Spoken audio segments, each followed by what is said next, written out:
outage. Knew that outage was gonna be something.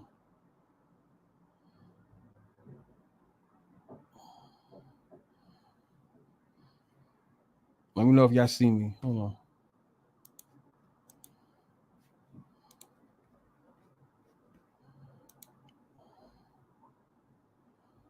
Let me know if y'all see me. All right. All right. All right. All right. Told y'all. Told y'all.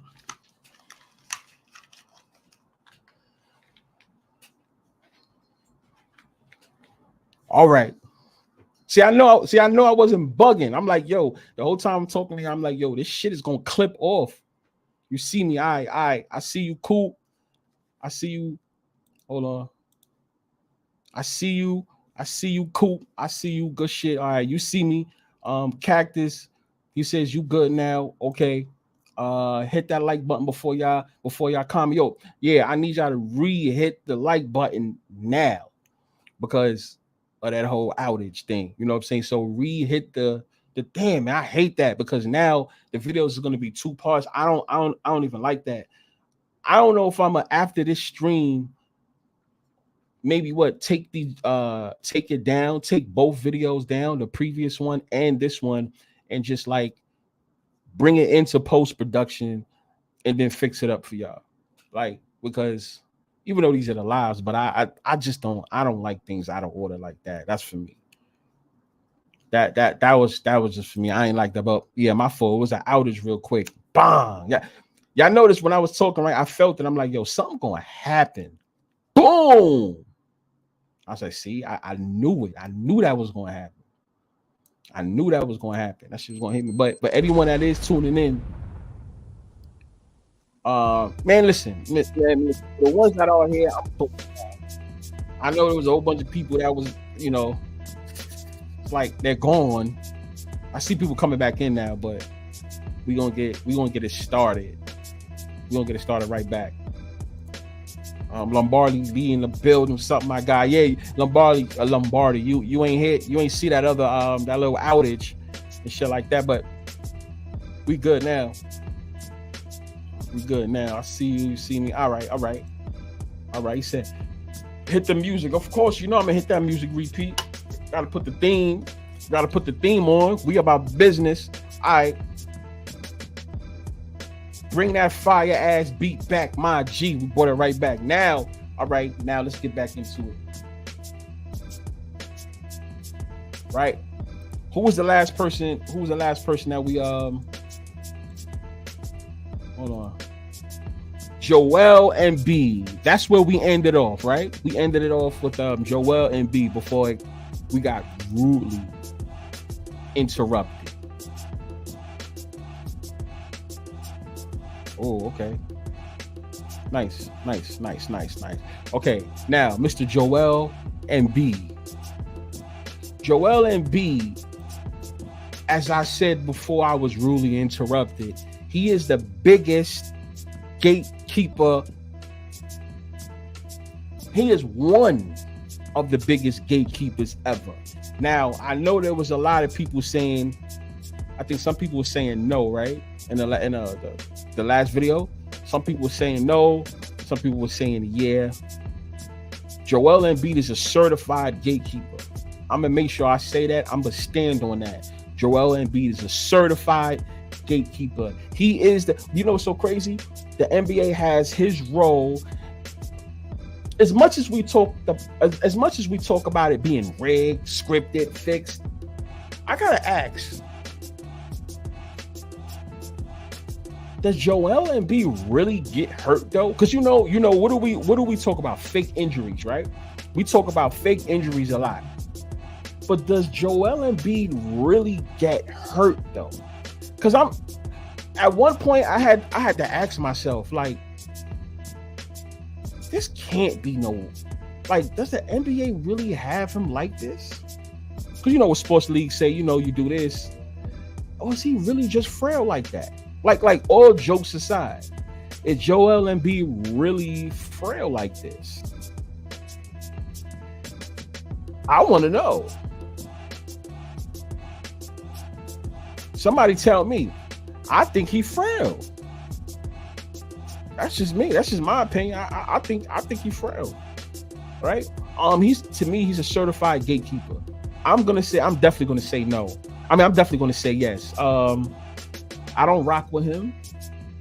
I don't rock with him, whether it was real or fake, right? Whether basketball was real or fake, I don't rock with Joel Embiid. He's not good to me. He's not good to me. I can see why they have him as a certified gatekeeper. He's a certified gatekeeper. Would I say would he ever win?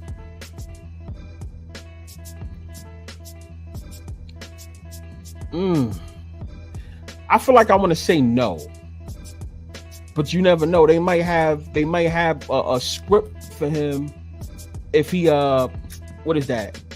Once he gets older and he comes off the bench or something like that, I could see something like that happen for Joel. He's a certified one. For everyone that's coming back, good looks, y'all. I see y'all. That was let me tell you something. Whenever y'all see that happen again, unexpected, just cut off, just know the stream is not over. Just check back in or keep refreshing, or you'll see me write something on a community board, whatever. But like, I don't just end lives like that. Like, if anyone out there, it's over. It's over. It's over. This guy is over. Look at him. He's gonna say what he's gonna say, and then he's gonna leave. This guy's a bozo. Look at him. That's the voice that I hear. Said, not him getting injured is part of his contract. You see what I'm saying, right? Is that really part of his contract, or is he really soft like that? Because no, all jokes aside, that's a bit far-fetched though for somebody to really be getting hurt the way he be getting hurt and have success like that, y'all. For real. Not success, but I would call getting the MVP a success. But winning a championship, Joel Embiid's a certified gatekeeper. Okay, now let's see what you guys are saying. Banshee. I say what's his face with the beard was definitely a gatekeeper. Sorry, I don't remember NBA players lately. He was on the Rockets. Banshee, stick around because that's who we're gonna talk about next. I know who you're talking about. We know exactly who you're gonna talk about. Now we done had 7. He done had 7 illnesses so far. He's garbage, bro. He's soft. See, look at this. Guaranteed money. Anybody that got on their Knicks, congratulations too. Guaranteed money on that as well. Embiid will get one of those Laker rings in the tail end of his career. I can see that.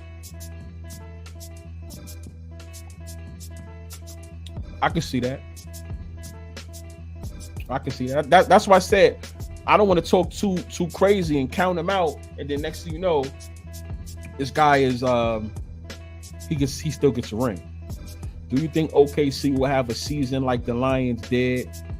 I know it's a different sport. I can see that. KC ain't going nowhere though. They definitely not going nowhere. They're not going nowhere. It's to push the young dudes. Why you think you see LA and Golden State and all that? You see them on the bottom, not all the way on the bottom, but you see them on the bottom. While you see all the other ones, Minnesota Timberwolves, OKC, you see all of them doing good. Y'all know what that's about. Or is it too early for OKC to win a championship? That's not happening. Yeah, that's definitely not happening. Cool. Embiid has been ducking Jokic for a minute now. That's another thing I want to know. Is Embiid doing that, or is the league telling him to do that? Because you know damn well you shouldn't be doing that. So is the league doing that, or is it Embiid doing that himself? And then what's the consequences and repercussions for doing that if you do that? You understand what I'm saying? I mean, so we're going to get into the next person. I think you guys have an idea of who this guy may be.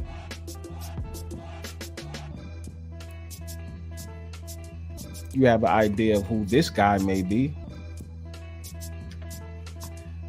It is the one and only James Harden. James Harden. Is James Harden a certified gatekeeper? Now, for anyone that is confused, for those that probably just clicked in, a gatekeeper, just to condense it and compress the meaning, a gatekeeper is the guy that stands in your way to go against the elite competition. Basically, he's there. You know what? Think about it like this, kind of. You ever play Mortal Kombat? My favorite fighting game of all time, right? When you play Mortal Kombat, right? Who's like the main guy once you're doing the towers? Because remember, Mortal Kombat's towers. So once you're going up the towers, who's like the guy you have to like face before you get to face the top level? Goro, right? Now, I don't want you guys to lose me here because I'm not trying to lose you guys. But like, you got Goro from Mortal Kombat. If you could beat Goro, right, that means you deserve to go against who? Shang Tsung. You see what I'm saying? Who was it for Shao Kahn? Kentaro or Motaro, right? Kentaro or Motaro. It was one of them. I think it was both of them. Because Shao Kahn, you had to face Shao Kahn in 2 and 3. Mortal Kombat 2 and 3, right? So Motaro, Kentaro, right? But Goro was part 1. If you could face them, you get to face the masters. And then you face the masters, obviously you're the winner. But Motaro, Kentaro, Goro, those guys were never the master. You see what I'm saying? They was under the master, and if you can beat them, then you deserve to go against the guys. So I had to like sum it up for you guys so you understand what I'm saying when it comes to a gatekeeper. That's the reason why I said Joel Embiid is a certified gatekeeper. You can pass him in the playoffs, you get to go in the Eastern Conference Finals, right? And then from there, if you win, you get to go to the finals. Joel Embiid is one of those guys. Oh, James Harden, look at all this. What Drewski said 1-1-1-1-1-1-1-1-1-1. Craig says too easy. That's a 1. 3 says 1. Native says most definitely B. So pretty much that's a 1. Repeat says gatekeeper, but I definitely think they will gift him a ring for being a good loyal actor. I mean, a player. What you guys think of that? He says Cactus Jack, I don't see him winning a ring at all, especially with the Clippers. So, this is a good question. Not Joel Embiid, James Harden. Is he a certified gatekeeper? You pass him, you get to go somewhere. Me, I'm gonna say yes. James Harden is a certified gatekeeper. He is a gatekeeper. Now, these things are pending because these guys are still in the NBA. Because I heard another comment, I think maybe when before the other live cut off, some of you guys did say it's too early to say. Right? It's too early to call somebody a gatekeeper. For some guys, right? I heard that about we didn't get to Luka. We got to Luka, right? I don't. Did we get to? Somebody let me know if we got to Luka. I don't think we did. We got to James Harden. We got to Jimmy Butler. We got to all the Jays. We didn't get to. We got to Joel Embiid. We did Jimmy Butler. We did Donovan Mitchell. Right? We did those 3. We are on James Harden right now. Okay. Yeah. So certified gatekeeper. Do you guys not think that? He comes up short all the time. He's been to a finals, even though he's been to a finals. When was that? That was 2012. Yeah. 14 years ago. But James Harden has always been the main. Is he a gatekeeper? I'm gonna have to say yeah. He's a gatekeeper. He's a gatekeeper. Nah, we didn't do Luka yet. No, not Luka. We didn't do Luka. So James Harden, certified gatekeeper. Once again, one of those guys who come up short at the right time / at the wrong time, depending on who and what you bet on, who you're rooting for. All of that matters. The guy comes up short. I know he's a certified rigger. He rigs scripts and fix games like no other. Y'all know that. We could talk about, I mean, let's talk about him against San Antonio years ago. We could talk about that, right? What else? What else? Didn't he do some crazy stuff against the Warriors in the playoffs too? He has a track record. Is that his role, right? For the NBA, your role is to be a F up.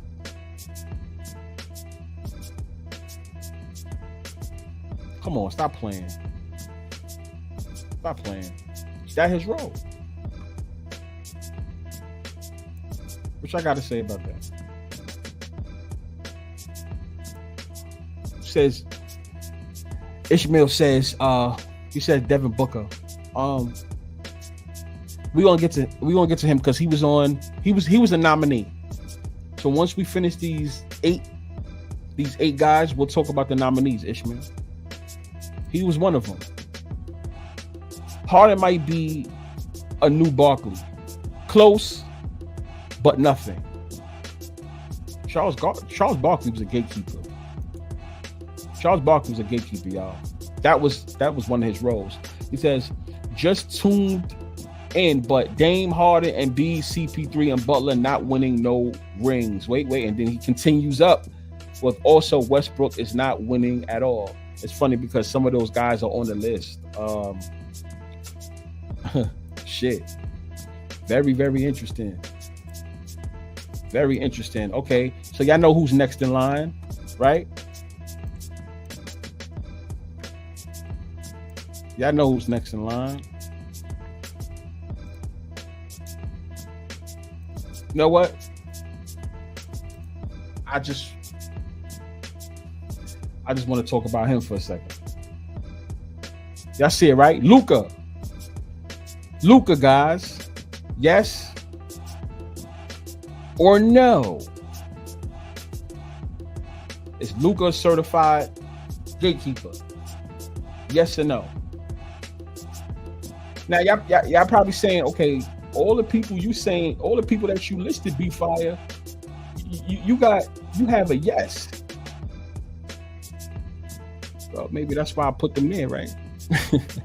Maybe that's why I put them there. No, but seriously, guys. Seriously, all jokes aside, he says he win. Just get one. That matters. Right? What the f is this? Oh my gosh.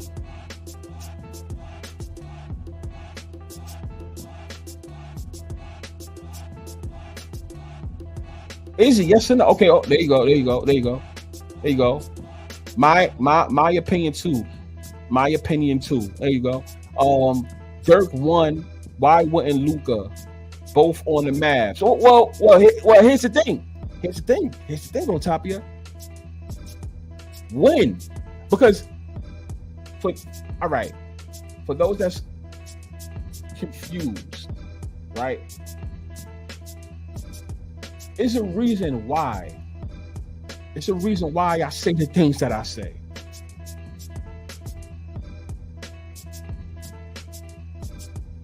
The NBA pushes these guys so much. And being that they push them so much, I'm not even going to lie. Whether real or fake, I expect greatness. Now, hold on. I got to switch it up, though. I have to. Because y'all not understanding where I'm coming from.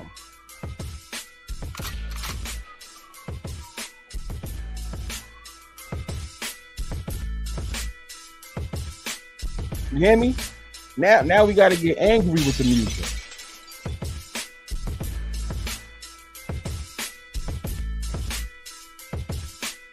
Why isn't he considered a gatekeeper? The NBA talks about Luka consistently, right? Luka this, Luka that, right? They talk about him all the time. What's up with him going to an NBA Finals? At least going to an NBA Finals. You come up short all the time.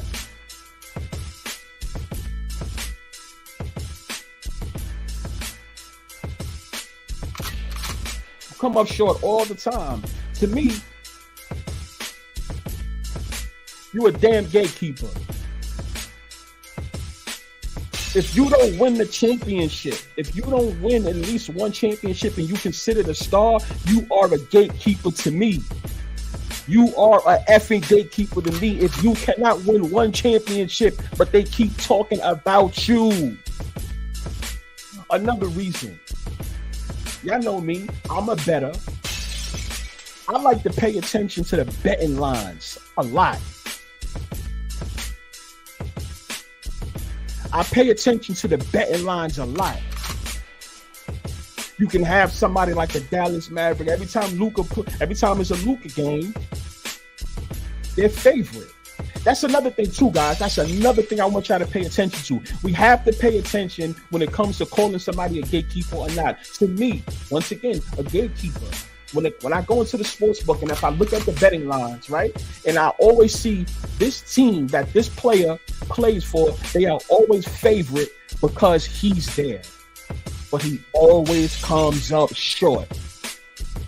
That's an effing gatekeeper.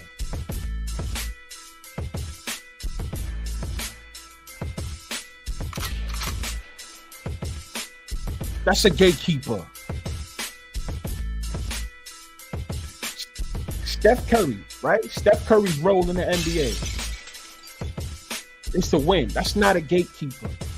His days is over, right? His days is over, but he's not a gatekeeper. We're going to go LeBron James. That's not a gatekeeper. Giannis. That's not a gatekeeper.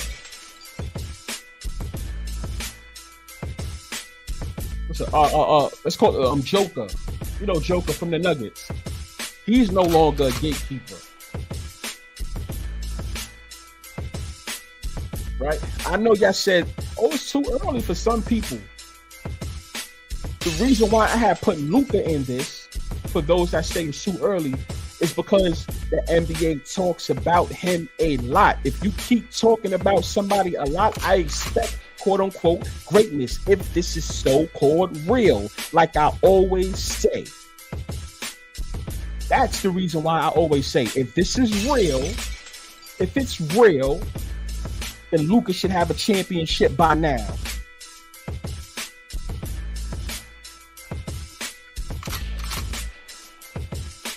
If it's real, why he keep losing?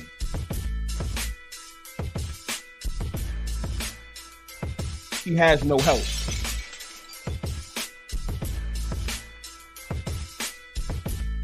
You know why I don't listen to that no more, Drewski? Because they are all professionals. They all professionals. And you know what's so crazy? You wanna know what you wanna know what else is crazy, Drewski? And that's another reason why I always question these leagues, because if you know he has no help, if I know he has no help, if everybody here in this chat and that's watching knows he has no help, why doesn't the NBA or even the Dallas Mavericks do something to get him some help? Or why don't they prop somebody else up that's on the team so they could be the number 2 guy? You got Kyrie, right?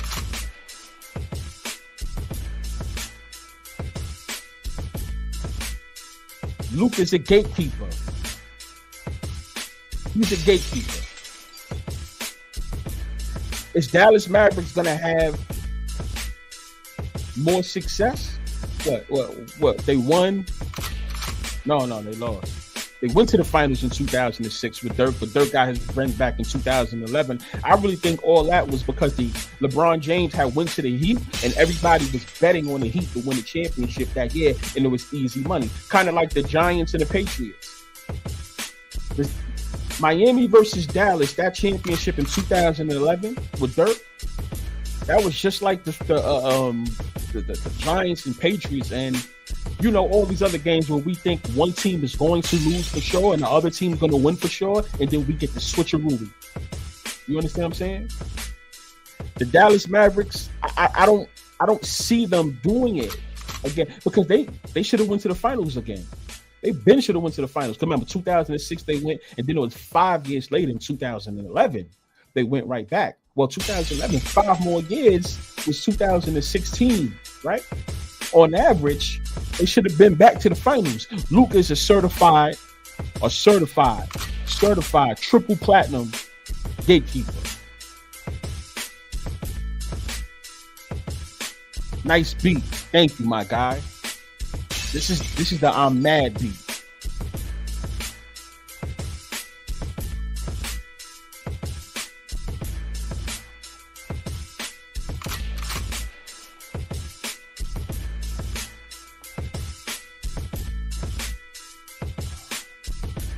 Tatum is getting pushed hard right now. I actually had Tatum on the list. I swear I did. But I took him off. You know the reason why I took him off? Because I will not be surprised. Tatum is going to get a ring. Tatum's going to get a ring before it's over. I'm not going to say this year or anything like that, but before it's over, Tatum's going to get a ring. He's going to get one. He's going to get one. Both stars win the 13th season. Dirk, KG, LeBron, Kobe, Steph, etc. I won 3. Most. You know what's so crazy though? The NBA has enough time for certain. I'll give you guys this though. The NBA does give its stars more time to win a championship. They give them more time to win a championship. I'll say that. LeBron James came in the 2003/4 season. He didn't win his first championship until 2012. So I understand where you guys are coming from, but you got to understand LeBron was the main guy. There's always one main guy at a time. So we can't give Luka the excuse. We can't give all these Joel Embiid that. We can't give none of them the excuse. We can only give who's the main guy in the NBA right now. We're not talking about LeBron James and Curry. They're almost done. See, Luka, as we're talking right now, just for right now, he is a gatekeeper until he changes it. Obviously, it has to change, right?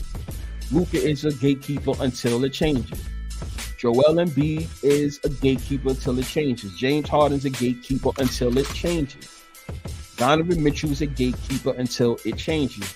That's me. I know some of you guys had said the opposite. We're not here to say you are wrong. I'm talking about this is how I feel until the NBA lets you, yes, and I said it, lets you get a championship, because it's not decided on the field or the court. It's not decided on the courts or the field. If the NBA lets you get a championship, because now you're starting to fit a certain image, you're no longer a gatekeeper.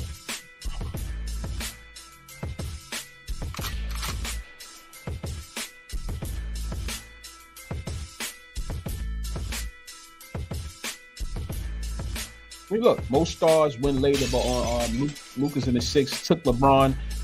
Oh, wow. Yeah, that's right. But once again, like I said, LeBron was the main guy. He was the face of the league. Is Luka the face of the league? Because you gotta remember now. Think about it. You gotta think about it like this too. There can only be one face of the league, right? So when are all these players gonna win a championship? It's kind of like the NFL too, though, right? Like, okay, you got Patrick Mahomes winning all these titles or going to all these Super Bowls. Well, Josh Allen, when are you gonna go to a Super Bowl and win one? Lamar Jackson, when are you gonna go and win one? You see what I'm saying? Like, there's not enough room for everybody. The NFL cannot. NFL, NBA, Major League Baseball, hockey, they cannot push a whole bunch of players at one time. That's the reason why we're gonna give fillers. You are the fillers. You're the fillers, but there's one main guy, kind of like how they did Jordan, right? Jordan was the main guy, but then there was fillers that whole time. Tell me I'm wrong. Tell me I'm wrong. Well, we're gonna put Charles Barkley. You gonna be a filler. You know what I'm saying? Who else? Anybody that was playing with the New York Knicks, Patrick Ewing. All right, you want to be a filler. Shit. Even when Shaq was in the league before he won the chip, before Jordan had retired, the first time. Okay, Shaq, you're gonna be a filler. Penny Hardaway, you're gonna be a filler. Like, think about it. All these great players, Karl Malone, all these were fillers, but we were all talking about them like they can win a championship. Am I right or wrong? But guess what? They kept coming up short. It took Jordan to retire for the rest of these guys to win championships. Well, some of them. You can't promote everybody at one time. That's the reason. That's the reason why we're having this topic about gatekeepers. Because what happens is we seem to root for a certain player because you see them on ESPN or FS1, they get hyped up. So being that they get hyped up, in your mind, you think, okay, it's going to be this year. This team is going to win this year, only for him to fall short like he always does, because that's his role. Craig says, I feel like Kevin Durant is a gatekeeper. What do y'all think of that?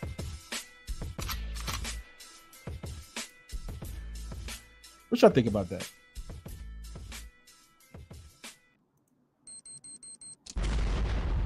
Kevin Durant being a gatekeeper, because he has two championships, right? So assuming this is real, right? I mean, he has two. I tell you what, Kevin Durant is on the Phoenix Suns. That right there is a no-no. What did I say last show? Phoenix Suns is definitely a gatekeeping team. So since he's on the gatekeeping team and he doesn't win, Phoenix Suns ain't winning. Do not take them to win no championship, y'all. It's not gonna win.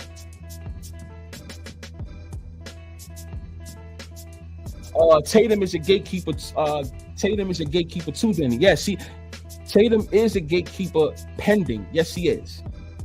Yes, based on what I'm saying, yes, he is. He's a gatekeeper right now, and you know, so crazy. You know, so crazy, bro.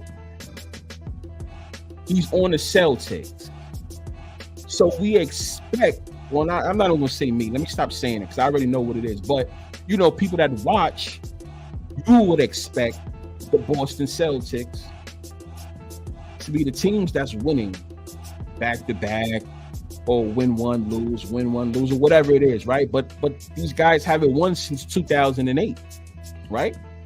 It wasn't in the plans for them to win. So yes, Jason Tatum right now, as we speak, is a gatekeeper. It has to change. It has to change. I agree. Tatum, I think he will get a ring. With the Celtics, that's pending. Jokic and Giannis won in their eighth season. Yes. But check this out. With Giannis. When Giannis came in, nobody was talking about Giannis. I remember when Giannis came in. Matter of fact, go into your if you got PlayStation, Xbox, whatever, go into 2016, 2007, let's say 2016 or 2017 2K. Giannis wasn't even the main person in those video games, bro. You know what I'm saying? Like when Giannis came in, he wasn't the guy that everybody was talking about. Jokic Joker. He wasn't even. You see what I'm saying? That's the reason why I'm real big on stop talking about these players and they keep losing. Not y'all per se, like not you guys in the comments and the ones watching, but I'm talking about the leagues. Stop talking about these guys if they ain't gonna win. I've seen this before. I've seen this plenty of time. This ain't new to me. But once again, a lot of players, a lot of fans, they're not hip to that. We're gonna talk about these players. They're called fillers. They fill them. It's fair to say until you win a chip, you a gatekeeper. Yeah. Yeah. Yeah. Yeah. I think so, bro. Yeah. You gotta pay your dues before you win. Yeah. But here's the thing, some of the people that we said, a lot of people saying no though. That person's not a gatekeeper. So what makes a gatekeeper? That's why I'm so glad I did. I'm so glad I made this topic. The hell is a gatekeeper? It's subjective. It's definitely subjective. You. All y'all see it differently. Who the fuck is the gatekeeper? Is Trey Young on the list? Not yet. Now you're probably gonna say, "Oh my, but how? How is he on the list?" They're gonna start pushing him. You know when we're gonna see that? Soon as Steph Curry calls it quits. They're not gonna start pushing Trey Young until Steph Curry leaves the league. I'm talking about like completely leaves the league. They'll probably start to get ready to push him, right? But the real push for Trey Young, y'all, like the actual real push for Trey Young is gonna start as soon as Steph Curry leaves or when he's about to be out the door. You're comparing Trey Young to Steph Curry. No, you guys understand what I'm saying. These guys are shooters. So since they're come on, Trey Young be shooting from the other side of the court. Y'all know that. He's like a washed, not even a washed up. The bootleg version, the China version of a Steph Curry. This is no offense to him. But when he first came in the league, after he got drafted from Oklahoma and he came into the league, let's just keep it 100. Oh my God, this guy's trying to do what Steph Curry do. When Steph Curry is done, then you're going to start to see a push more for Trey Young. But that's the reason why I'm not putting him on the list until he's on the forefront more. I put him right under the gatekeepers. Whatever happened to John Wall? Get hurt too much. And that one right there wasn't even fit. That wasn't even fixed. You can tell when certain players get hurt if it's really real or not. Like he has injury problems with himself. They couldn't do nothing with that. They can't do nothing with that. We can't market somebody like that. He did it to himself. That's why he's out the league. You'll see him like on a bench and stuff like that. Or whoever he like signed to, but yeah. I feel like Jokic and Giannis are fillers. I call Giannis the filler for the big men. But see, here's the thing, guys. Here's the thing, right? We can say all these things about who's fillers, who's not a gatekeeper, who is a gatekeeper and all that. But I also have to say, though, betting comes into play with a lot of these things. Once again, oh, there he goes talking about betting again. No, it's true. Because think about it. Being that you said Giannis, right? Okay, when we think about big men, what do we expect in big men? I'm gonna tell you what we expect in big men. Pause. I know what I expect in big men. I expect to see another Shaq. Let's just keep it real. If you ain't doing what Shaq did, I'm not interested in no big man. Pause. And I think that's the expectation that we have on big men. We expect Giannis to be that powerful monster like Shaq was. You know, it did take Shaq a while, right? When did Shaq come in the league? 92? something like that, right? He didn't win his first one until 2000 against the Indiana Pacers. Okay, but Giannis, as far as like the power, that's what I want to see that. So I can understand why you may feel like Jokic and Giannis, especially, are fillers. Like I said, that guy that you just put there. You know what I'm saying? But he always comes up short. I used to say that about the Milwaukee Bucks because the Milwaukee Bucks, I always compared the Milwaukee Bucks to the Baltimore Ravens. I used to call Milwaukee Bucks, Baltimore Ravens, and Tampa Bay Lightning in hockey. Those three teams were all alike. All three of them was the same team. They all are the same. Always have the best record. Always have the damn best record. But when it comes to the playoffs, second, third round, it's a different story.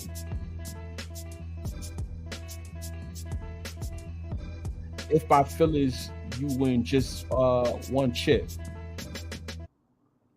that's why I'm asking you guys. That's exactly.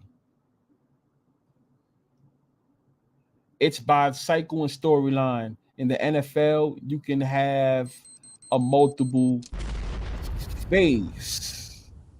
Mr. Gene Noel. You feel that way? I think I can agree with you 50-50 with that one. Because you know what's so crazy about that? You know what's so crazy about that, Mr. Noel? Noel. I don't know how to pronounce it because I see the little thing on the top. See, the thing about that is this. In the NFL, to me, I feel like it's kind of hard to have multiple faces. Now, when you say multiple faces, you mean the commercials, who they talk about. Like I need to know, like, what do you mean when you say that?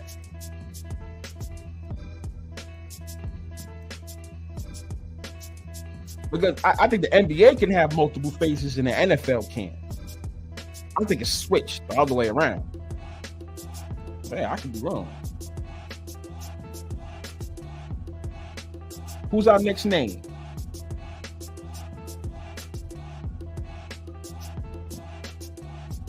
Hold on. I'll see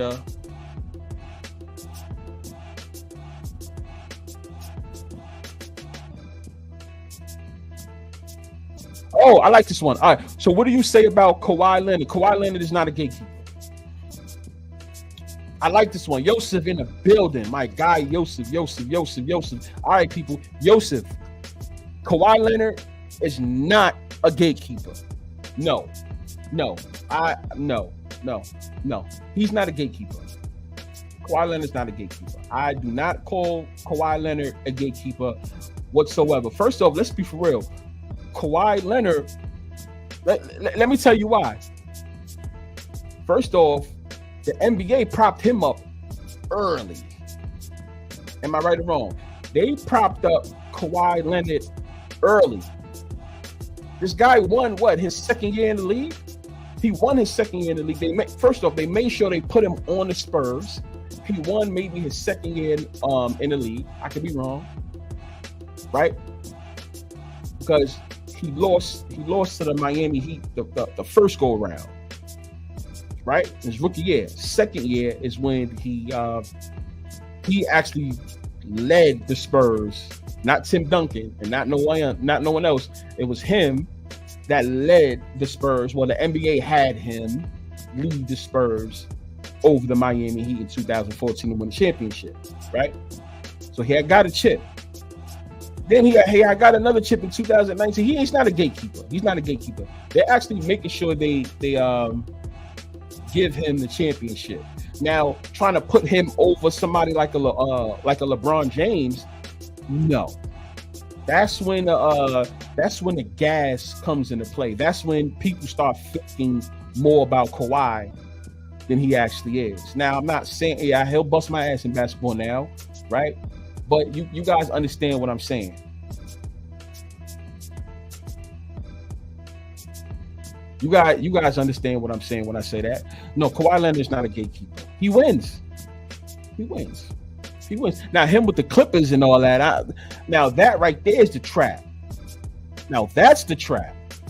Let's put him on this team. We already know Kawhi's a proven guy. Everyone start betting on the Clippers and think they're going to do something. And voila, they're going to come up short like they always do. Remember, the Clippers are getting their own stadium. Not own stadium. Fuck. Their own arena. So they're going to push Westbrook, James Harden, Paul George, and what's his name? Kawhi. I won't be surprised if they can win a championship, though. I would like to see them win a championship. I would like to see it, right? What does that do for LA? No funny shit. Because usually the little brothers don't win. Little brothers don't win. What do you think about Kyrie Irving? Kyrie Irving's filler.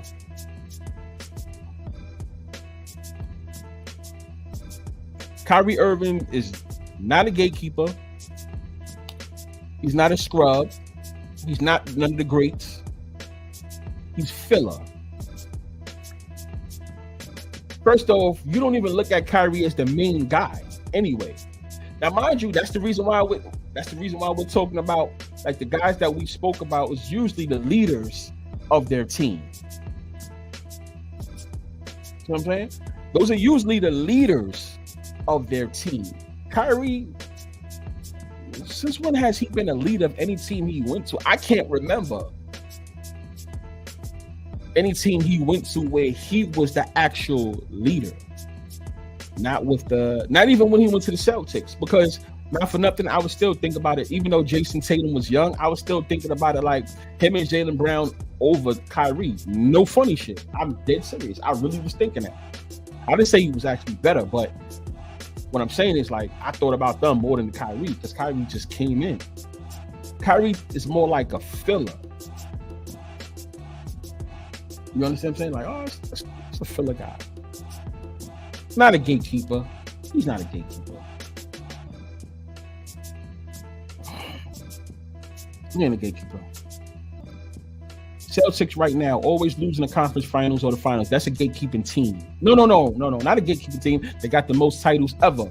But those are the teams that they use to gas you. They're for betting purposes. Trey Finesse in the damn building. He said, what's good? Westbrook is a gatekeeper. And I'm glad you said that. All right, so then that just goes to our next person. Ready for the next person? He already said it.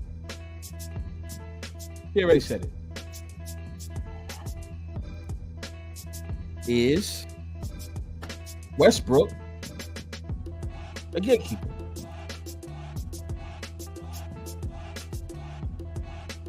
Is Russell Westbrook a gatekeeper? 1 for yeah, 2 for no. Kawhi is done winning. Yeah, I can agree with that.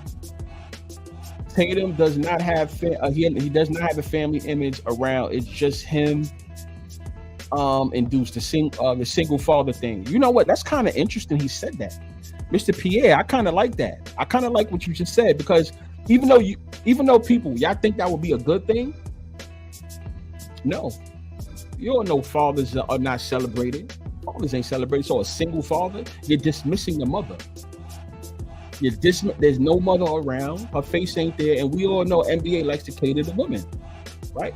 No offense, whatever it is, that's dumb. But yeah, single father doing it by himself. Maybe he needs to get a woman, right? Or bring the woman back into the picture, right? I don't know, because the NBA can slip and still. You know why I keep Jason Tatum on ice? It's because he's still part of the Celtics. And at any time, the NBA they could pull our rug right from under our foot. And then boom, the Celtics win a goddamn championship. The Clippers won't win. However, this new arena will get them to the finals and lose. Yeah, remember, you guys, you don't need to win if you have a new arena, if you have a new stadium or anything like that. You don't have to win. All you got to do is go far. Go to the championship, and that's enough to talk about. Danye White in the building. My fault. I had to, make sure I greet y'all. And shout out to everyone that's here once again that came back on the stream. Our first stream, we got bumped off. So that's 30, I don't know, that's about like 30 something minutes. And then you guys can come over to this one if for anyone that's going to watch the playback and stuff like that. The first one there, and then this is the second one.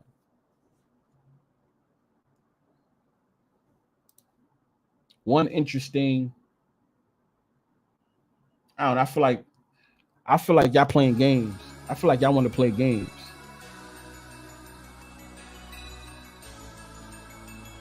You want to play? Y'all want to play?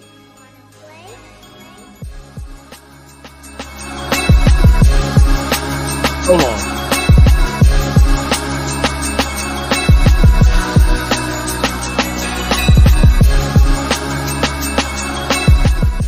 Y'all remember Child's Play, right? Anybody that knows Child's Play with Chucky, I think I should know. This sounds very familiar.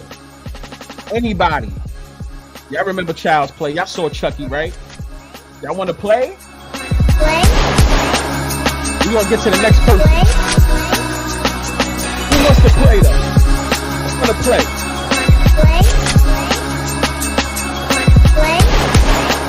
Who want to play? Who's the next person? Russell Westbrook. Russell Westbrook, is he, what is he? Gatekeeper? Used to be for me. He used to be. When he was the leader of his team, he was a gatekeeper. He was a gatekeeper when he was the leader of his team. When he was left on OKC, he was the leader. He is not a leader now. He is, first of all, he comes off the bench or something now, right? But I had to put him there. He used to be, but he has failed. He is no longer a gatekeeper. See, remember, gatekeepers have a certain status, though. But if you go below, it is what it is. He fell below that. It's a gatekeeper. He's not a gatekeeper to me. He fell below being a gatekeeper. One. Look at that. One. Yes. Look at that. Look at that, y'all. Yes. Look at the bottom. Look at the bottom. Right there. Are y'all saying that? Yes. King in the building. What's up, my boy King? He said, yeah. He said, yeah. There you go. Look at this. Look. And this, once again, people, for anyone that is tuned in, that's not in the chat, but you tuned in, I'm not telling these dudes what to write. I'm just asking the questions. We got to get the data. I need to collect this data. Barry Welch in the building, my God. It says 0. 0? That just means just completely he's trash or something like that. Bro, topic says 1, easy. Yosef says 1, easy. Y'all see it? Taylor Swift was used to get more female views. Fact. Exactly. Because they're gonna pull a curtain up. Listen, they got a plan for everybody that became a Chiefs fan this year. They got a plan for them. Well, Craig says 2. He says no. Craig, what do you mean by that? See, because I say no too. But I don't have him above a gatekeeper. I have him below a gatekeeper. I got him below a gatekeeper. Giannis and Joker got families, absolutely, and they both got rings. I got Milwaukee versus the Suns repeat script of Boston versus LA. Clippers with the face of the league narrative with Tatum. I got Milwaukee versus the Suns repeat the script, or Boston versus LA Clippers. If it's Boston versus LA Clippers, just take Boston Celtics. Definitely. If it's Milwaukee versus the Suns, I'm gonna take Milwaukee. Suns don't win championships. We are here, yes sir. We are definitely here. You know that. Gatekeeper Gatekeeper turned filler. Yeah. And fillers could be above a gatekeeper and under a gatekeeper. Let's just put you there. And what happens is everybody's gonna bet just because of your name. It's all about money, y'all. It's all about money. These names, we keep those names there to keep those asses in the seats. You know, so crazy. Most of the time, NBA don't even play those guys. They be on the bench. Gatekeeper, no more. Filler. Look at this. Look, see? Filler. What do gatekeepers do? Okay.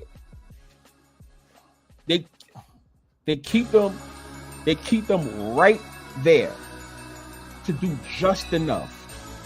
Meaning, okay, you ever watch sports and there's certain players they always talk about, right? And they talk about them so much to the point where you start to think, I think the NFL is going to give them their championship ring this year.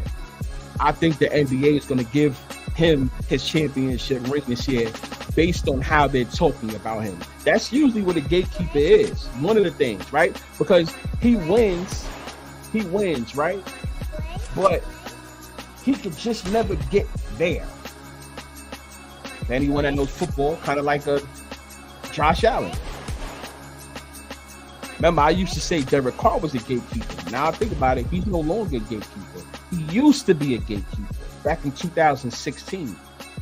He's not a gatekeeper no more. You see what I'm saying? He's not a gatekeeper no more. Lamar Jackson, you could say he's a gatekeeper.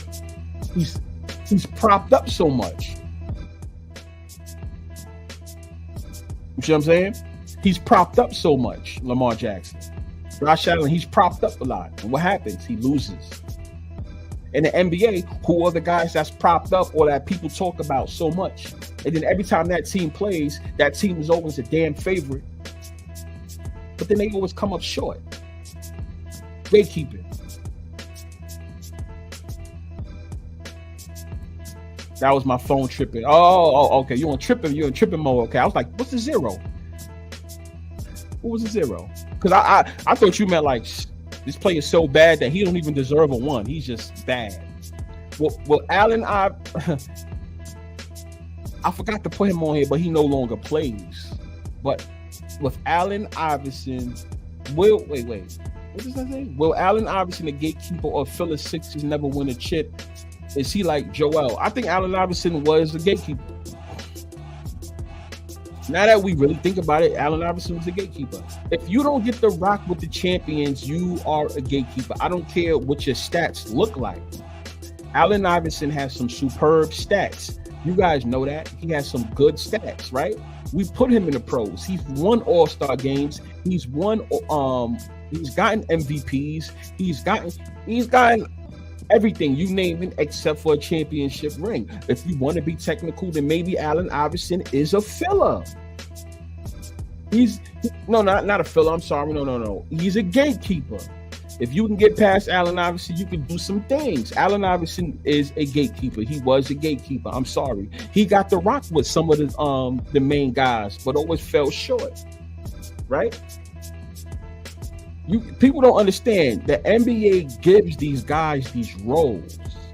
Your role is to be the gatekeeper. Oh, you're a gatekeeper. You're a gatekeeper. It's kind of like Oprah when she tells you look under the seat and everybody has a car. If you have a car, oh yeah, you're in a car. You get a car. You get a car. You get a car. Same thing with the NBA. You a gatekeeper. You're a gatekeeper. You're a gatekeeper. You're a gatekeeper. There's only going to be a few. You go over there. You're going to go into this room. You go into this room. We're going to give you the championship. You got to go over here. You're a gatekeeper. You go over there. We're going to make it seem like you're good enough to be in this room. But you want to come up short all the time.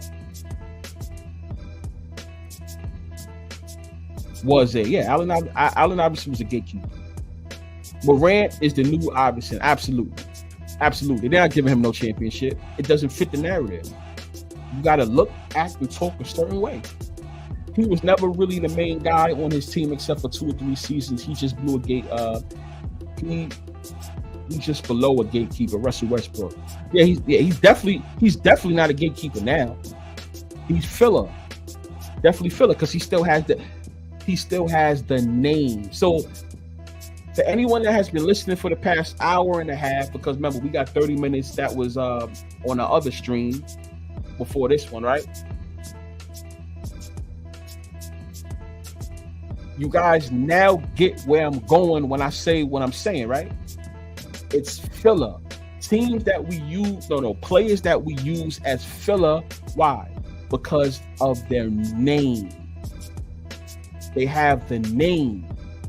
And once we use their name, we can get what we want from these bettors, or we can get what we want from these fans. Filler, people. F-I-L-L-E-R. They're fillers. That's the reason why we are doing this topic. You guys got some good answers. Yeah, you're right. You're right. Very Welch. Max McClung won back-to-back dunk contests, and also Dame won back-to-back 3-point contests. I think you talk about the whole back-to-back thing that's been going on so far this season in sports. Cody from WWE on back-to-back, so NBA has to run with either back-to-back or doubles. Yeah, I agree with that. I think somebody's going to repeat. It may be a repeat from last year. What do you mean doubles? Okay, he says the double meaning two in the same way or form. Way or form either. Okay. I get much Philly players are gatekeepers in MLB, like Bryce Harper. Bryce Harper is definitely a gatekeeper. And so on, like the Dodgers spend $1 billion, but that team, they're all gatekeepers, right? You know, so crazy. They're champions. They won, but being that they split up, yeah, you could. I think the Dodgers are gatekeepers. I don't even really count that whole 2020 shit. That's the reason why they let them win the championship, just like they let LeBron win the championship in a COVID year, a year that quote unquote didn't count. Think about it, y'all. So you guys see what I'm saying when we talk about like fillers, gatekeepers, champions, and all that stuff? Pay attention to when these guys win, if they do win. Oh my God, what is he talking about? This guy is a conspiracy theorist. Oh my gosh. That's just the fucking voice I hear in my head right now. Back-to-back winners repeat. King says if you don't win the 5 years, you definitely a gatekeeper. Damn, almost everybody's a gatekeeper in sports then. You said if you ain't win the first 5 years, you definitely a gatekeeper. But you know what's so funny? If y'all listen to what he's saying, it kind of makes sense. I'm gonna say for football. Yo, King, for football, we can go with that. NBA, we can't go with that. Because if you really think about it, all the people that you guys call the greats, most of them ain't winning 5 years. Jordan didn't win within 5 years. LeBron didn't win within 5 years. Okay, Kobe won within 5 years. Yeah, he did. Now let's talk about stars, right? All right, Tim Duncan won within 5 years. I only say them two because you got to realize they both got 5. They're right behind Jordan. Well, LeBron's not behind Jordan. Steph Curry's not even behind Jordan. Okay, Steph Curry, he didn't win within 5 years. Or 5th year, whatever it was. So most of the greats didn't win within 5 years, though. So you might have to, the first 5 years, you might have to adjust that, King. Okay, makes sense. Repeat teams of any year. That's what I'm talking about. Steph won on his 6th season. Hey, that's what I'm saying. Okay, Steph won on his 6th season, not 5th. Not within 5 years. You see what I'm saying? Most of the greats that people are calling greats and legends and all that stuff, man, it wasn't 5 years. More than that. Kwame Brown is a weird case. He was never hyped, but he was always talked about negatively. I don't know what to say about Kwame. That was weird. I followed that when I was young closely. I expected him to do so good the way they was talking about him. The way they put him in a certain category, I expected him to be the motherfucking... I expected him to be Jesus 2.0. Came up short with that.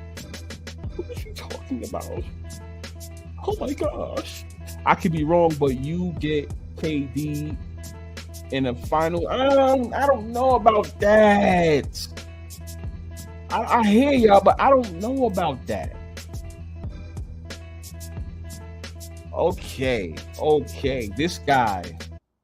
You know what? We spoke about Jason Tatum a lot.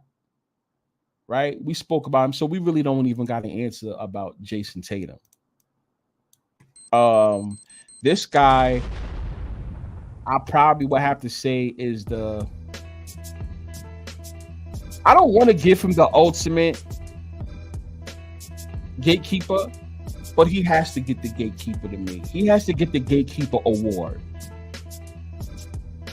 This guy has to get the gatekeeper award. I'm pretty sure you guys know who I'm talking about. Gatekeeper award.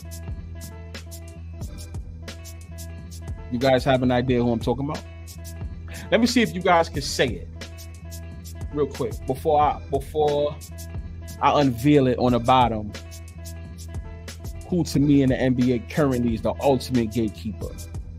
Only because he's still, whether he's hurt or not, whatever the case is, he's still active. He's still on an active roster, so we officially have to put him there. You understand? Y'all ready? Damn, I hate y'all. I swear to God, I hate y'all. Yo, I hate every single one of y'all. Damn it.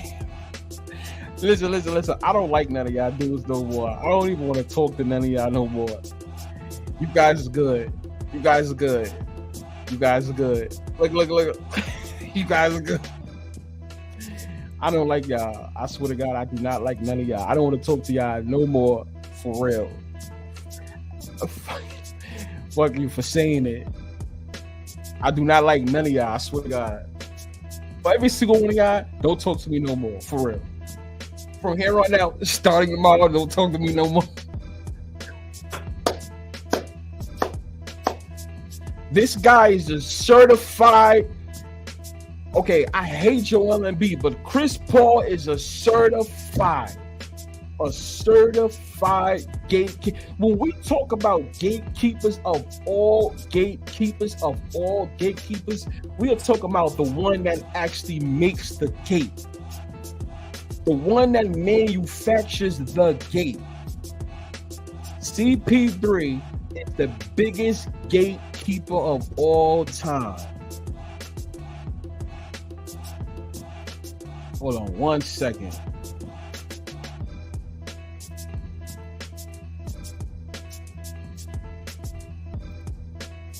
Y'all see it?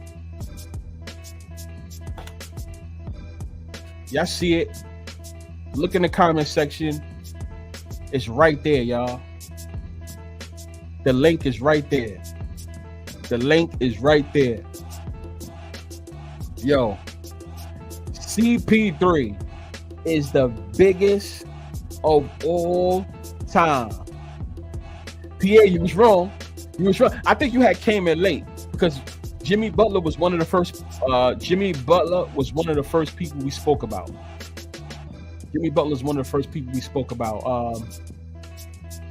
Harden, Grotopia, no, Grotopia. We said no. You was wrong on that one. Woo, you was wrong. Look at this. Look at Craig. Chris Paul. I can't stand y'all, yo. See, look at repeat CP3. I can't stand y'all. No, Brandon. No, Mr. Brandon in the building. Brandon Reed in the goddamn building. Nope, you was close. We got a guest that wants to speak too, guys. We got one of the guests. He clicked on. We're gonna get him on. I just want to read these comments. I want to catch up. Grotopia says CP damn 3. Look at this. CP3. Kanye White, CP3. Yo, Stephen A. Smith hated black men. He hated that black man, Kwame Brown. Yes, he really don't like him though. Like, the ESPN building is literally 2 blocks down, right? It takes me 2 minutes, not even 2 minutes to get to the ESPN building. Stephen A. Smith does not like him for real though. Like he does not like him. He does not like him. Like he really does not like him. Look at repeat. Look. I know it. The gatekeeper's favorite gatekeeper. CP3 is a certified gatekeeper. Okay, we got some guys in. Okay, we're gonna have this talk. Hold on. All right. Got some little guests in the goddamn building. Let me lower this down. Funny, he had the NBA Finals rose. LOL. Okay, this is what we're gonna do.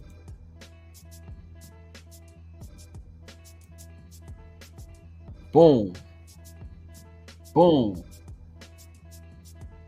We're gonna get them up right.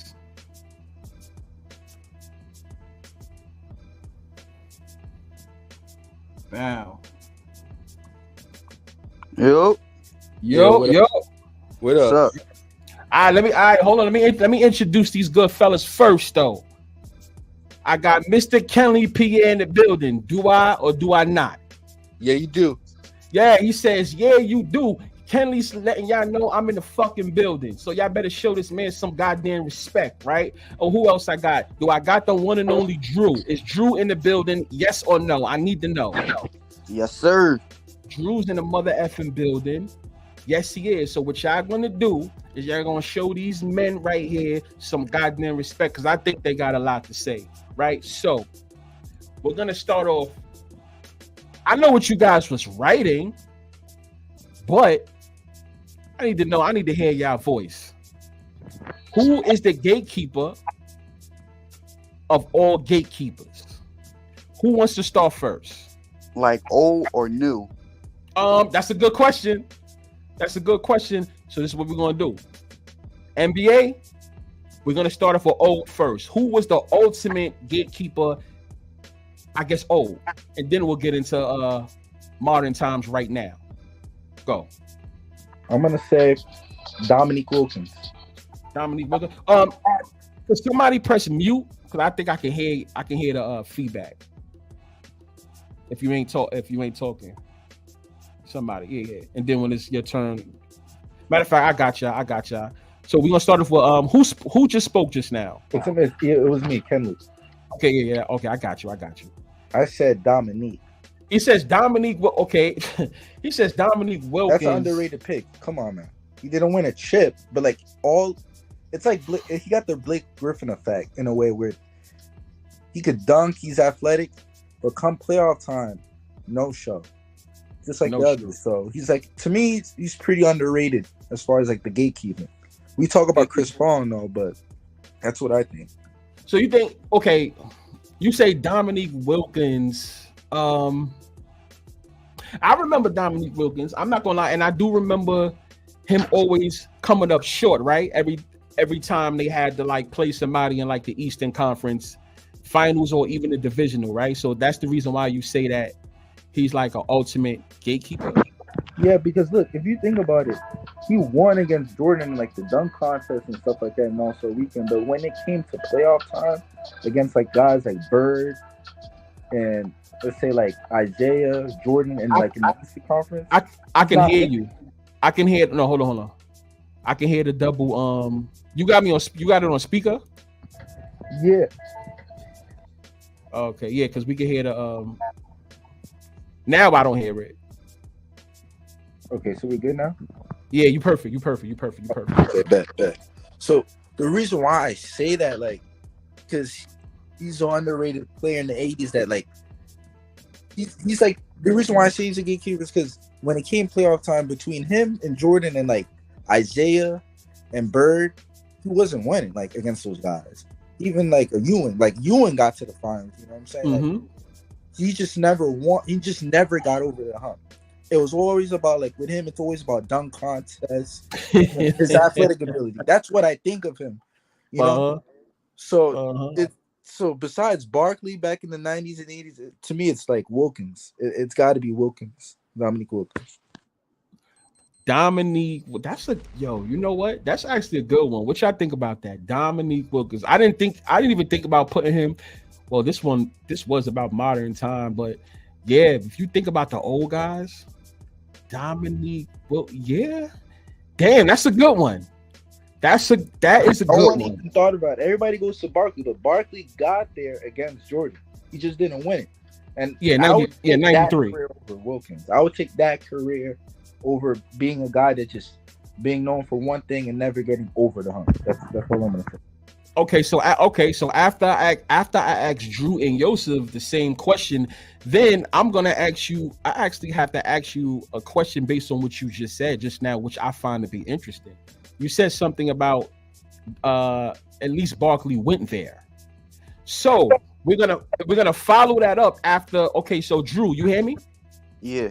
All right, Drew. So let's hear what you got to say. Who is the ultimate gatekeeper from back then? To me, Barkley. Why? Why Barkley? I mean, he's been on super teams. Uh-huh.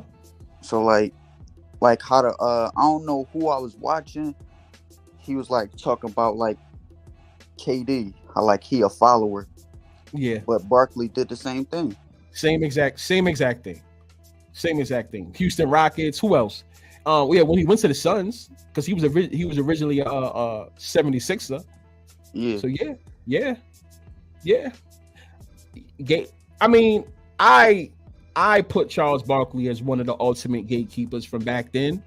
The Dominique Wilkins one, that was good. I missed out on that one, but that was Dominique in the 80s. Pretty much, yeah, like him going back and forth with Jordan and stuff like that. But based on what you guys are saying, okay, Yosef, you here? Yo, my man, filling the house, Northeast. In the house. Okay, so right, so you had Kenley says Dominique, Drew says Charles Barkley. From back then, who do you think was the ultimate gatekeeper? I'm gonna go back in the day when it was like religious in his country, praise Yeshua Jesus. Reggie Miller, gatekeeper, 100%. Grant Hill, what's the guy's name from the Celtics? The Sonics. Kemp, Sean Kemp. I mean, people don't know about these Johns. Like Sean Kemp, Reggie Miller, Grant Hill. I would say it's tied between Reggie Miller and Sean Kemp because they pushed him so hard and their teams never could get past. Reggie Miller was always up against it, and people always thought they were going to make it, the Pacers back in the day. God damn, that was a good one. That was a good one too. Remember him shooting them threes against Jordan? It's always on ESPN. Never could get past Jordan. Of course. And you know what's so crazy about that, Yosef? When I thought it was real, Reggie Miller was my favorite player. Why that was my favorite player, and that's the reason why I'm so heartbroken by you saying that, because it's kind of the truth. I really do think Reggie Miller was a gatekeeper. I'm not going to say certified gatekeeper, but I would say certified gatekeeper in the Eastern Conference. Not the whole NBA as a whole, but I'll say in the Eastern Conference, yes, Reggie Miller was. Charles Barkley, to me, I would say certified gatekeeper. Definitely in the West. That whole Dominique Wilkins, that one caught me by surprise because I actually forgot about him. I love everything that you guys said. So now what we're going to do is swing it right back to Kenley. I need you to unmute again. I need to know who is your ultimate gatekeeper of all time right now. Like right now, it could be new or old, right? Yeah, you get what I'm saying. Like, let's put it like this: modern time. Okay, modern. Okay. Yeah. And that one is tough now because I'm gonna do something different. I'm gonna say, I might be crazy. I'm gonna say Luka. I might be crazy. I just because someone Cap. Yeah, it was earlier today. I watched the video. Who says Cap? Who says Cap? Who says Cap? Me. Yes, Yosef. Yosef? Oh no. Yosef thinks it's Cap. No. Kenley. Yeah, No, Kenley don't think it's Cap. Kenley says Luka, but Yosef, you say Cap. yeah. Drew, Here's what why. do you say? Oh no, go said ahead, Cap Kenley. too. You say all right. So go ahead, Kenley. Why? Here's my explanation. It's like, to me, he does like he has what he has going for him is that his image, his look, but does he have the family aura around him? You know what I'm saying? He might eventually, but at the same time, when you look at his game, it kind of reminds me of Harden. It does, with the screen and stuff, like no defense. You don't see that. It's always whining about the calls and stuff like that. I just don't see a player like him. To me, it's like he's the white version of James Harden. So guys like that don't win. You gotta hear me out with that one. So like, just because Dirk got one and he's foreign doesn't mean I don't think he's gonna go, because their games are totally different. For like, especially in this time. So to me, it's just a white version of Harden. So I mean, somebody in the comments earlier said it's too new for Luka. So how could we call him a gatekeeper? Do you agree with that though? I mean, I personally don't, because he has gotten enough praise. And if I see enough praise from a certain player, then I expect you to win. That's just me. I may be too hard on it when it comes to that, but if I hear the NBA talking about a player so much, then I expect him to win. So Can't get bounced out the first round, or you can't miss the playoffs like last year. You know what I'm saying? You got like, he has like Kyrie doing all the like beside him as a, I would say a sidekick in a way, but to me, Kyrie is also like a gatekeeper. So that's what's holding him back. That's the thing. Kyrie? So, yeah, in a way. Just like, you got to think about it. Just like with Harden, he had CP3 holding him back in a way. It's similar. So that's what's holding him back. Until there's like change, I feel like right now he's like the ultimate gatekeeper for right now in the modern era. Luka, right now, right? Yeah, Luka. It's similar. I'm telling you, with Harden, like it's similar with the Harden. Well, yeah, I had him as one of my top 8 gatekeepers. So Drew, let me ask you a question. Modern times right now, who's your gatekeeper? Who's your ultimate gatekeeper right now? Westbrook. Okay, so a couple of minutes ago, I explained my whole situation about Westbrook and why I don't see him as a gatekeeper, but it's not. I don't see him above a gatekeeper. I actually see him as a filler. Why is he a gatekeeper though? All right, so earlier when you was talking about Luka, how like he's a gatekeeper and all that, I said he has no help, and then you explain how why won't like the GM go get him some help then? So it's like the same thing with Russ in his early days, like triple doubles every year, but it was just him until like PG came. But like before that, it was like 3-4 years straight triple doubles, but getting bounced out the first round. Absolutely. So so he okay. So he's right there. Like he's just right there. He's not below it. He's not above it. Now, is he gonna stay there? Yeah. Damn. He said Luka's gonna so he has no chance of winning anything. Wait, Luka? Oh no, I'm sorry. Yeah. Westbrook, yes. Westbrook. So Westbrook has no chance of winning a championship with the Clippers. No. Jeez. Damn, God. Because you got that? Westbrook, James Harden on the same team. Nope. Yeah, and I thought about that too. It's like you got all of those guys, and they really going to let them win a championship? I don't see it. I personally don't see it, but them going to a championship, it's just the hype. Yeah, exactly. Just to hype up the whole thing with LA because of the new arena. But I don't really see that. So Yosef, yo, my dude, your modern day gatekeeper. Who's your I'm- modern day gatekeeper? I'm gonna really throw these guys for a loop. Joel Embiid, Joel is the Patrick Ewing of the Sixers. I mean, I remember him when I used to watch him, and like these NBA guys that are your followers don't understand. I've been a Sixers fan since AI, and AI is still the best Sixer ever. And when I watched Joel when he first started out, when we got rid of Ben Simmons, like he always was the ultimate gatekeeper. If you watch any Philly podcast on YouTube, any of you guys want to watch them, they think that they're always going to win with him. And I just think Tyrese Maxey is way better than him. And he's always gatekeeping because you had Doc Rivers, the ultimate gatekeeping coach ever. Yep. And Joel is the Patrick Ewing of the Sixers. And I honestly think he might even retire as Sixer because he's getting so hurt so much. I watch him.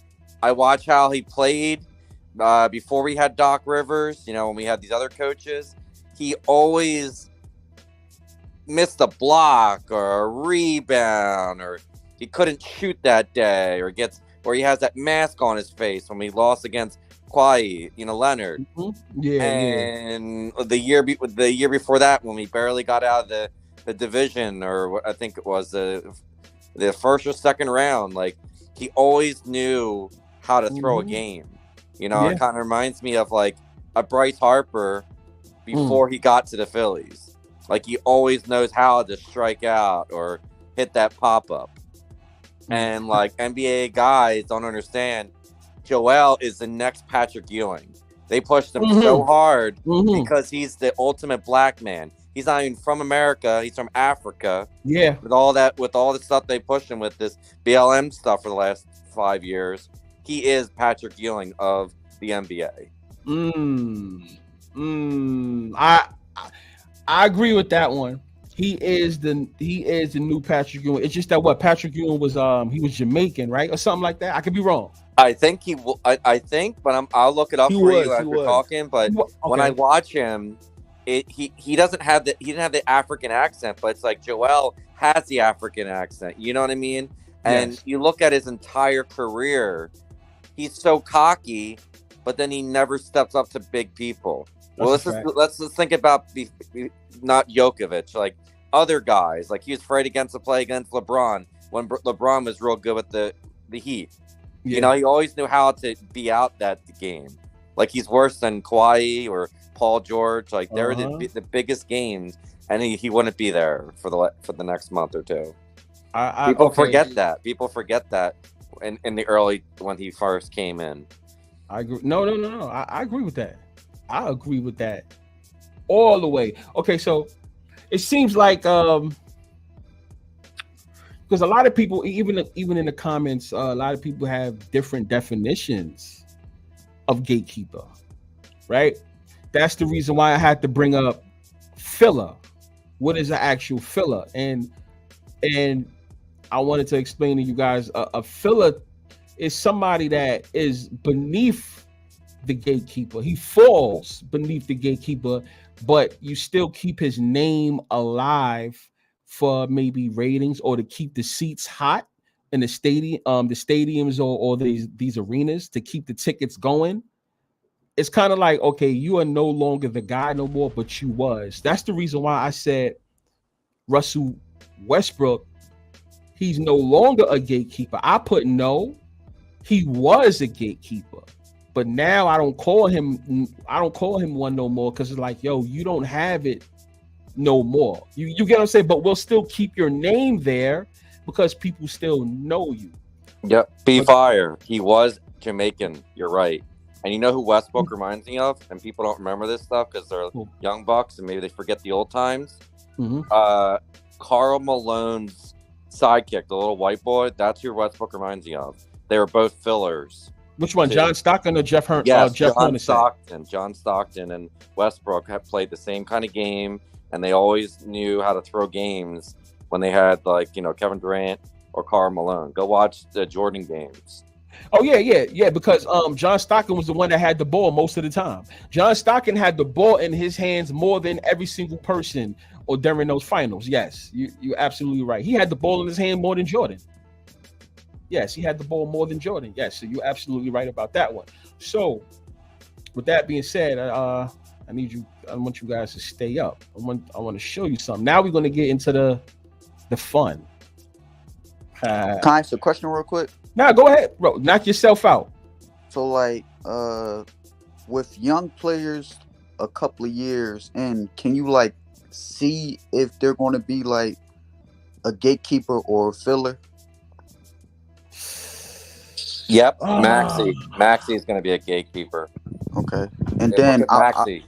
I was going to ask, like, who do y'all think is going to become a gatekeeper or a filler then?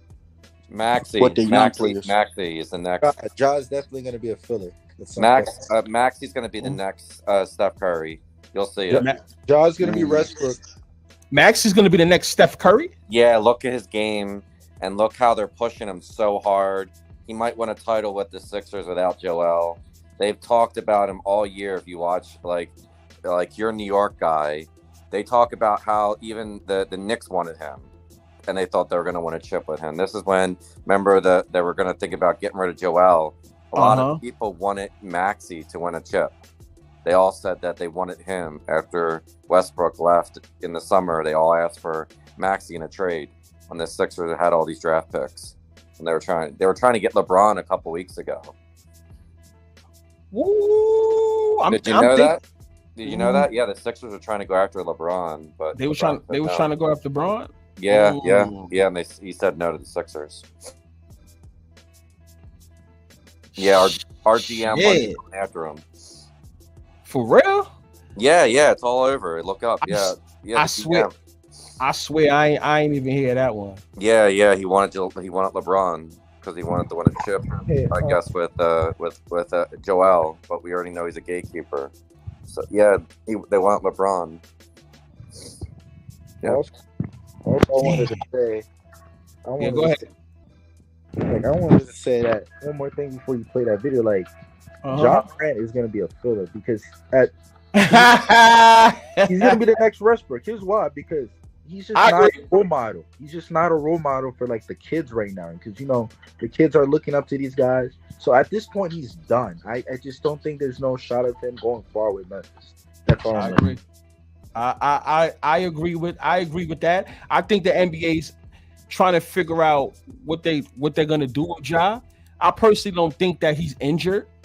I do not think he's injured. He just came back from that little fake suspension, and the NBA really doesn't know what to do. They are doing damage control. That's what they're doing. So it's like, yo, we need you to take a seat back just for a little bit, maybe just for the rest of the year, and we're gonna figure out what we're really gonna do with you. But I do agree with that whole Ja Morant thing. I don't even see him winning the championship, to be honest with you. Do y'all see him winning a championship? He's not. He's not winning. With such a bad image, they won't. It's from he's Allen Iverson. He's Allen Iverson. Yeah. After like the little gun incident, no, I don't. Yeah, you don't remember in Philly he had gun incidents, Allen Iverson, in the summer, and he was pulled over, and he's exactly John Morant and Ivan Iverson, exactly the same person. They did such a good job scripting it. Like, Allen Iverson got pulled over by the police department. It's before that stupid social media that me and you, B-Fire, were old. You know what I mean? Yeah. They didn't have social media back in the day. No. So Allen Iverson, he would have been John Morant, on social media.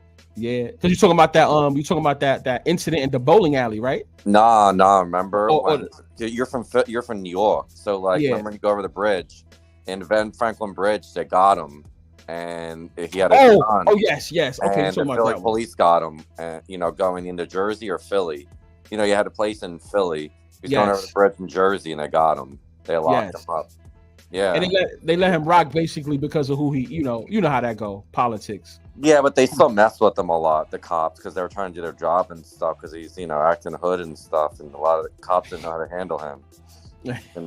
In Philly, you know what I mean? It's just a fact. The cops don't know how to handle him. Yep. Yeah, okay. That's a good question he asked you about John Morant. No, he's exactly like Iverson. 100%. To me, Lamar is different from that. Like, comparing him to Lamar has a better image. I agree. Josh. So that's what gives Lamar more. You know who Lamar reminds me of, guys? Vince Young. He had a good image, but people never really thought he could win a chip, and he was really good if you remember B Fire back in the day, like You talking about before HD. To me, he's more like Giannis of the NBA. Remember Vince Young? Come on, B Fire. Like no. I remember. No. I'm trying to figure out how. I'm trying to compare them. That's what I'm trying to do. All right, look at Vince Young, man. He had all the talent in the world. If you remember, Uh-huh. go look it up online right now. He had the talent. He was up there with Yeah. Vic, and then they just kind of like, they made him a gatekeeper of the Titans, and then he finally ended up on the Eagles as a backup. See, so once again, that's why I asked you guys this question: is he a gatekeeper or a filler? Yeah, Lamar. I'll answer you guys. He's definitely a gatekeeper for Baltimore Ravens. They're not going to win a chip for a long time. Damn, you guys He might possibly, depending. To me, he has like a Giannis script. To me, that's just my opinion. I think he's different from Vince Young, because to me, he was never hyped up. Lamar was never supposed to be hyped up, but they just had to do it for some reason. So that's what makes me think differently. Disagree with the other guy's arguments. No. Hold on. Let's look at Vince Young. He had the cannon, like a Dan Marino or yeah, it was Dan Marino, because Aaron Rodgers wasn't really in the league, if you remember B Fire. And they didn't want to prop him up because it's an all white league, and they propped him up fast. Like, this is canon, and he's such a good image. You know what I mean? Like, go look at his at Madden, what he was on, or go look at his interviews. Like, he reminds me of Lamar. Yeah, exactly. B Fire. Look at Vince's Young. Let's throw up that video real fast, and then we can play your Shannon Sharp. Shannon Sharp played against Vince Young. You know what I mean? And Shannon Sharp had the image that Lamar had. He's a huge gatekeeper, but they allowed him to win. I don't know, man. I don't know. But you're older, so I could understand. Like, I'm 36, man. So I'm me and B I've Fire. heard of Vince Young. Like, I've heard of Vince Young, but it's just, to me, it's just they're just totally different guys. Like, to me, you just knew Vince Young was gonna. No, man. They didn't want to prop him. They didn't want to, man. It was all Vic all day, man. Go back. And B Fire can pick it up. Go back, V. Let's show this young boy. Go back and show them when it looked like no HD. You feel what I'm saying, bro? Let's go back to 2006, 2007, before they even had HD, before there wasn't even NFL Network, my man. There was no NFL Network when Vince Young started out. Wait, there was. But let me tell you this. Let's look him up. I'll give you a better one. Keep going. I say Lamar's McNabb. No, he's way better than McNabb. Like, Lamar's is a McNabb for the league. No way. He's gonna go to McNabb choked, brother. McNabb threw up in the huddle. I don't see Lamar doing that. I mean, T.O. wanted to punch him in the face for that. To this day, he hates him for doing it. I can't stand McNabb on that one. No, look at that, John. Like, he was that scared. Like, literally, the Eagles could have won that Super Bowl if this was real, as you say, B Fire. He only lost by 3 points, and he threw that pick to Teddy Bruschi. I mean, I have the game on VHS. You know what I mean? I had the game on VHS, halftime and everything. And they picked the Eagles to win. Actually, go back and watch that game because I thought that was the team. All of them. Yeah, I remember that. I remember that one clear as day. I had the whole VHS, my man. I got the whole VHS, even from Philly. Weren't the Eagles favorites, right? Yes, because of T.O. Even when they bust up ankle, they still picked them. Yeah, they was favorites. Look it up, crazy, man. Bro. That's crazy. Look it up, man, real fast. Look at Vince Young and show this young boy. You want me to do that? Right now.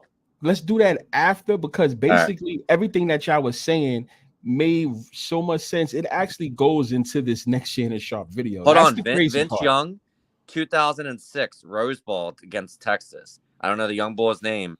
That's what made him. Yeah, I saw that game. That was before the NFL Network. That's what I'm trying to tell you guys. The NFL Network didn't come out until 2008. So he was still in his second or third year before there was an NFL Network. Okay, I saw that game. Yeah, that's what made him. But in the NFL, they didn't want to prop him up. Look, go watch his stuff. That was perfect. All right, so boom, let's do this.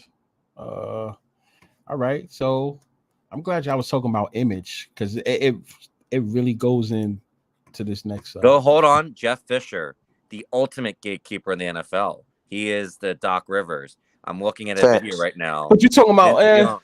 Vince Young, Jeff Fisher. Ultimate gatekeeper though. Yes, for the NFL coaching. If you're back in our day, okay, back in our day, not now, but back in our day, 2000s. You have to admit that for the last 15 years, he was the ultimate gatekeeper for Titan fans. He always screwed up. Go watch Jeff Fisher. Wasn't he a part of that screw up Super Bowl, right? They had in the late 90s, right? Was he? I think he was. I think he was the coach against the Patriots. No, he wasn't. No. Not the Patriots. I think it was against Steve Young, you mean? No, who did the Titans lose to in the Super Bowl? The Rams. The Rams, right? In 99, right? Yeah, that was Steve Young. Yeah, I think that was Fisher. I think he was the coach. Yeah, that's how old he was. I could be wrong. Yeah, I could be wrong, but I think you're right. It was. All right. Okay, yeah, and they came up short. Yeah, I have that Super Bowl. I was watching it the other day on VHS. Yeah. I'm pretty sure it was him. Yeah, that was the Kurt Warner year. No, remember he caught the ball and he didn't stretch over. Remember? Yeah, like a fucking. Yeah. And you could tell he was told not to do. You could tell he was told not to do that shit because that made no sense. How you come up short like that? I'm like, really, bro? Yep. He was the coach. Now. Yes, he was the coach. Isn't that crazy? He was the coach for two great black quarterbacks, Steve Young and Vince Young. Yes, 90s. He was the coach for them. He was a coach for the Titans for a long time. Yeah, that's your job. That's your job. So let's go. Let's go into this and hear how this sounds. I want to hear you guys' thoughts about this. So I'm saying, Gil, that as a situation like the face of the league, they want you buttoned up. They want you to accept responsibility. And they see normally a married guy, what? He has responsibility. He has a wife. A lot of times he has kids. So he's more willing and accepting of responsibility. I remember, Gil, when they said the league was getting too young because they was bringing guys straight out of high school. And so they didn't have the responsibility of a guy that's already been in the league and some of these guys that are married. So that's what I was trying to say. I wasn't trying to, say, I'm just saying as a league, as a face, we look at some of the guys, all of them within steady relationships. So you can say, well, Magic did this. Yeah, but you didn't know he did that. I want to stop right there. Okay. And then we'll continue after, but does that not sound familiar from the shit we've been talking about for weeks and weeks and weeks? Am I lying or am I just making shit up though? You talking about Taylor and Kelsey? Not even okay, you can add that in there, but what Shannon Sharp just said about you have to have a certain image to look, for them to really take you serious. And he's talking about the NBA, but he talks about the NFL too. We know what he's saying. Do we not talk about that? Have we not been saying these type of things for weeks? Am I right or wrong? I don't know. I could be wrong, y'all. To answer you, he was the coach, Jeff Fisher, from 95 to 2010. And yes, Steve Young and Vince Young had good relationships. Okay. Those two quarterbacks had a good relationship, but what Shannon Sharp's talking about, because he played against them in the NFL. Shannon Sharp, both those guys. Yeah, and so Shannon Sharp knows. I can admit Shannon Sharp knows what he's talking about. He's talking about when he says these things. So do you think he came up with these things, or do you think that like people like him watch? I wouldn't even say me, but watch our community and listen to what we say? Yes. And remember Larry, what's the guy's name who played for the Chiefs? He's been watching his stuff before. I think he made it to TV. Yeah. He calls the NFL garbage all the time. And he's a Christian and talks about how demonic it is. Remember the main Chiefs running back that was really good and he retired out of nowhere? Yeah. I think Shannon Sharp was watching his stuff for a while. And then Interesting. because before you guys started this community, he was the first guy to really attack it, and then they started like censoring his stuff on social media because he talks about it a lot. Well, what year? Let me ask you a question. What year did he? What year was he doing that? Like, give a take. I would say in the early 2011, 12 or 13. Like this is before community was big. Like just YouTube before and then he went to Instagram. Okay. Because he talks about a lot how they don't want him and how satanic they are and the fake Jews that run all the athletes and treat us like we're slaves hitting each other and with helmets. He used to do a lot of YouTube videos before they start censoring all his stuff. Go watch his stuff back. But because I'm just curious to know, guys, like where does this come from? Because when I watched the video, I'm like, okay, all right, I don't want it to come off as if these guys are saying these things first, because by the time they hear people like us say it, they would think that we're taking it from who? We're taking it from them. So that's the reason why I wanted to speak on that, because they don't talk about these things. You notice Shannon Sharp he spoke about this on First Take, but he comes on his nightcap show and he has to fix what he said because he's not really allowed to say those things on on TV like that. So he'll come on his network and say that. Stephen A. Smith tends to do the same thing. A lot of these guys tend to do the same thing. So I want to know, like, do they watch our community, right? It could be other people, not just me. There's other people, right? And take their ideas and kind of run with it. Early 2000s, before all this stuff, it says Larry Johnson was saying the NFL was rigged, and they're saying he's anti-Semitic. So I guess he decided just to quit, and he just saw it was a joke, the NFL, because that's what he says. Because I used to ask him questions on Instagram. But you notice what these guys don't do? They don't really go into detail. Oh, he does. Never. Yeah. I mean, I heard the things he said. But if you listen to our community, how we say these things, they don't say it like that, though. They don't say, listen, there's no chance we're supposed to win. This is all about betting. Like, they don't really specifically go into detail. Do you think because they're not allowed to? No, one guy did. Like, who? Go to detail. The guy that won with Tampa Bay, he did go to detail. Yeah. He did actually go to detail, like how you did it. So I'm just letting you know on that. Like, one guy actually went into detail, and then he went into the radio like how Lobos did and just explained the whole thing, and they just were amazed. You talking about the two? You talking about the two? Yeah, the two white guys act like they didn't want to believe anything he was saying, right? Kind of. Yeah, that's what happened. Yeah, it was like they was dismissing it, right? Yeah, and then they eventually were like, "Oh, wait, he's right." They actually agreed, as opposed to the Lobos situation. Like, it was different. Like, they actually were like, "Oh, amazed about him spilling the beans and stuff like that." And I'm sorry. And also the NFL Network, if you remember, they admitted that the game was rigged because Jerry Rice was saying how mad he was that the coach all of a sudden changed the entire plans and literally did exactly what it was against the Buccaneers. And they was like, why would you do that? Like Jerry Rice and I think it was Jerry Brown, the two best wide receivers, and they said they were seeing how rigged it was, and they played their whole life. Like, they were like shocked. They still talk about it. How pissed they're saying run the ball, and then absolutely, the opposite playbook. They used the opposite playbook, and it was just so funny. And they're like, they were mic'd up, and during the game, I saw the game. Like, I ran back to watch it, and then they were literally saying, "Yo, let's run this ball," and then. And in the second half, they just completely do something different, and it's like they just kept passing it. And it was they're mic'd up saying this, and it's funny. They just don't do it. You know why I felt weird about that whole thing, y'all? It was the fact that the NFL and these leagues really don't let nothing out that they don't want people to hear. And I found it funny how like Jerry Rice was able to publicly speak on it.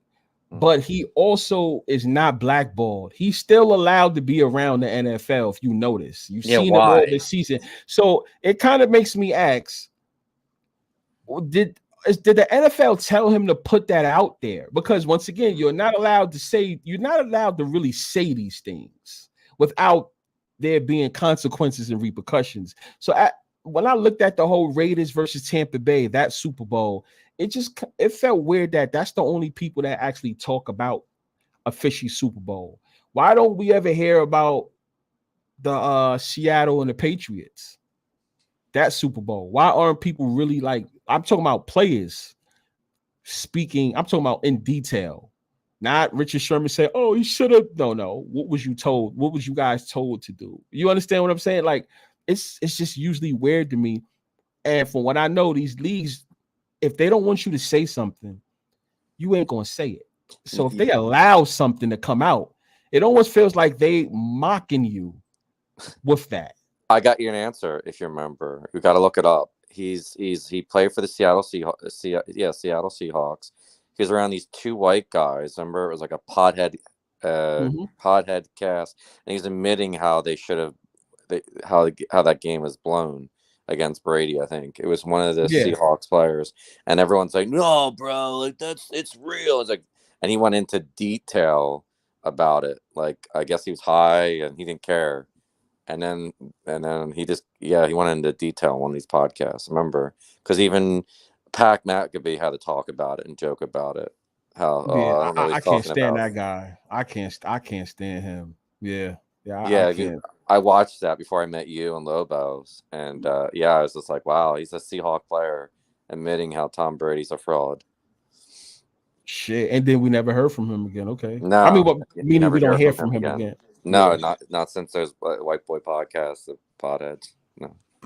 Okay, yeah, all right. So I like what Dub Bowl just said here. Those NDAs be fire. Yeah, I believe in that. Yep, you can't say nothing. So with that being said, let's hear what he got to say. Bro, you out here with James, Sue, Sally.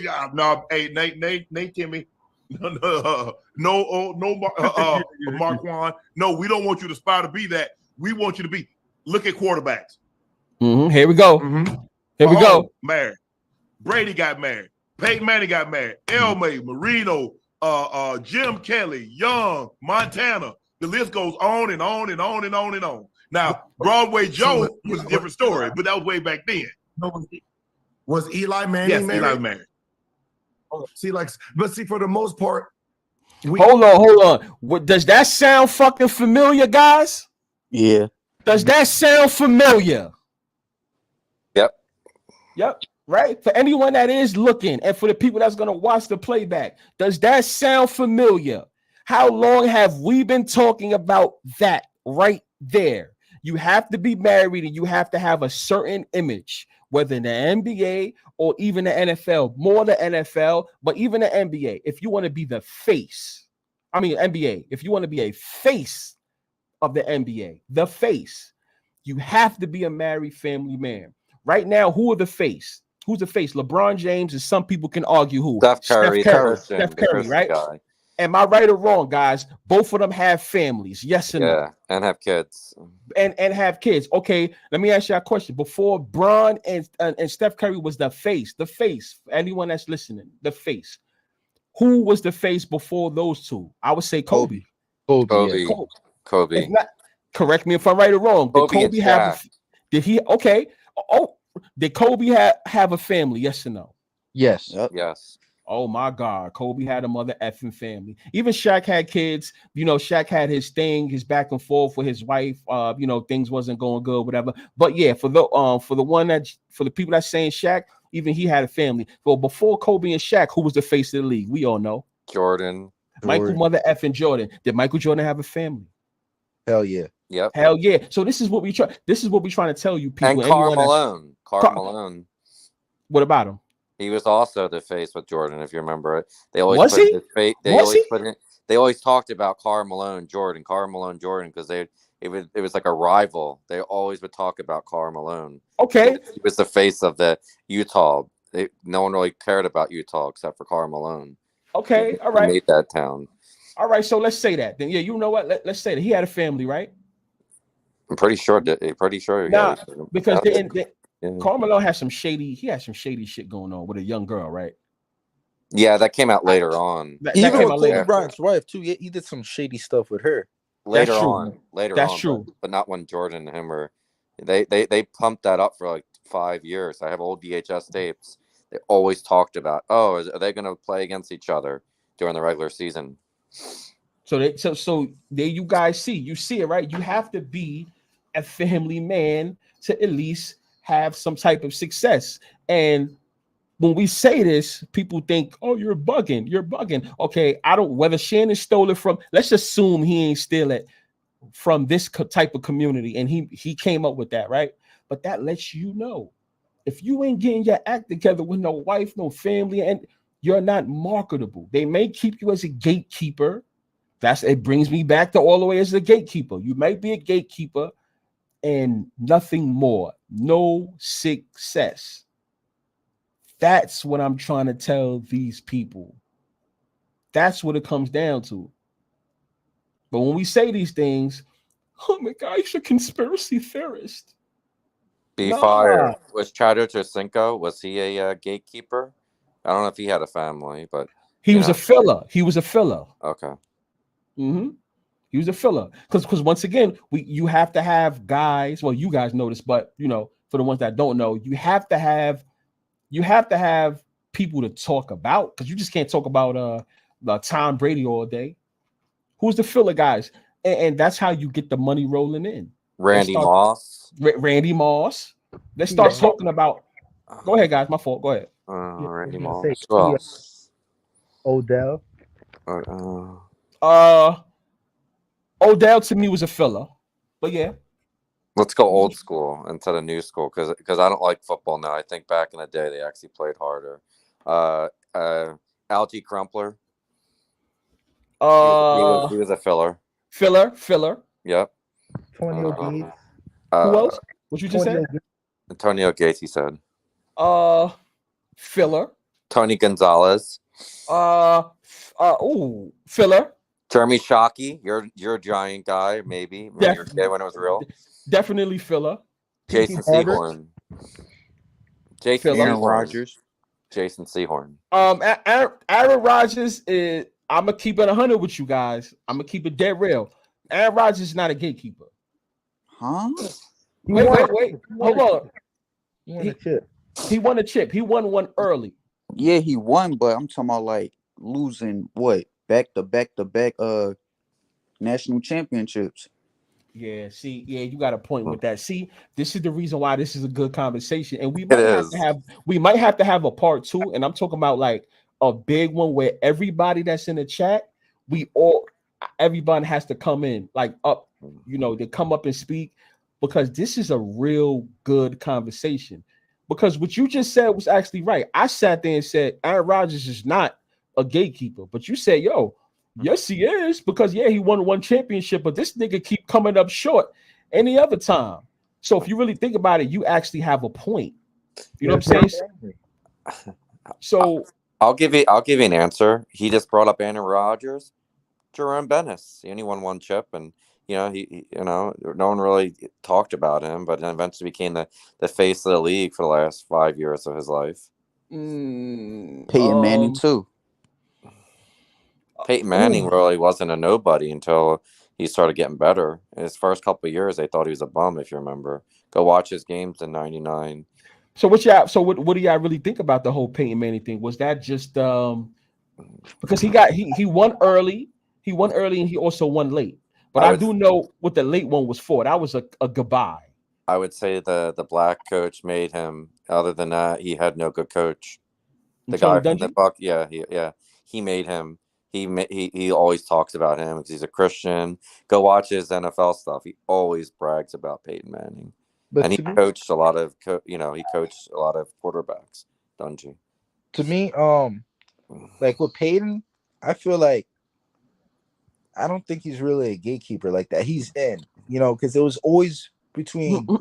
To me, it's like it was always him and Brady, like as the top two guys in the early 2000s. Like they always mentioned those two guys. Those were the guys like when they first came in. It became the talk of like the quarterbacks. It's all about having the pocket passers. That's when that Mhm. started the whole Drew house. Brees. I would say Drew Six-five. Brees is better than Peyton Manning. What you're saying, because when growing up, when I was a Eagles fan, they always talked about Brees over Peyton for a while. So is he a gatekeeper? So is he a gatekeeper then? Oh, Yes. he's 100%. Nah. Wait, you said Drew Brees? Yeah, he's 100% gatekeeper over Peyton Manning. Yeah, they used him as a gatekeeper for Saints fans. Go watch him when he left San Diego and went to the Saints. When he only won one chip, if you remember, lost against the Colts for Peyton Manning. Uh-huh.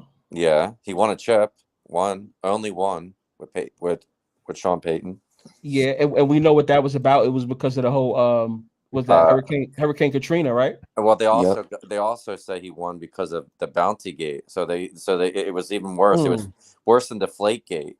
They say they won because the coach was paying players to knock whoever out there playing. Yeah, Sean Payton was doing that stuff. Yeah, and then he got kicked out of the league, if you remember, for a year. Yep. Because there's a whole movie about him. Mm-hmm.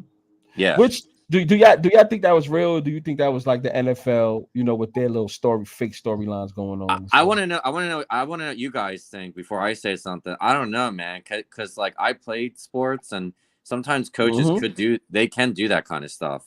Yeah, they actually do that. They actually do that. Yeah, I've seen it when I was playing high school ball. They'll pay people, to hurt the other team. I was told to do it, and I didn't do it. So, I actually believe that's true. But like the thing is, I think it was fake because you know how you win a chip and you got to pay your dues. Yes. I think they had to pay their dues. So like I think they were like never. They were supposed to win it, but that's them paying their dues. The Saints, like the organization. So that's how it was. I'll give you guys a gatekeeper that my man B Fire knows, and you guys don't know. Jason Sehorn. He kind of was a filler, but he kind of always threw games for the Giants, if you remember.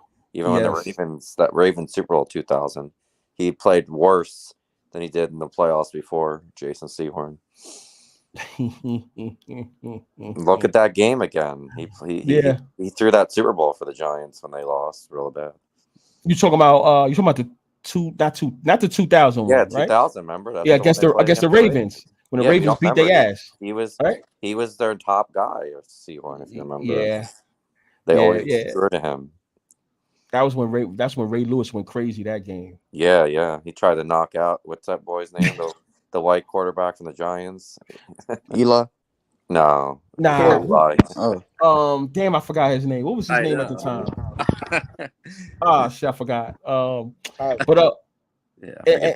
And he played good. I think Ray Lewis played so good though that even the NFL didn't even want to send him to Disney World, right? Because of the whole murder investigation that he beat. Remember that? Yeah. How did that happen? Why didn't the Giants win that Super Bowl? Because I thought they weren't going to push him because of that.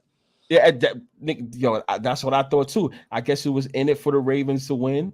But what happened was he didn't get to go to Disney World. I think the quarterback did for the Ravens. Kerry Collins, remember? That was your quarterback.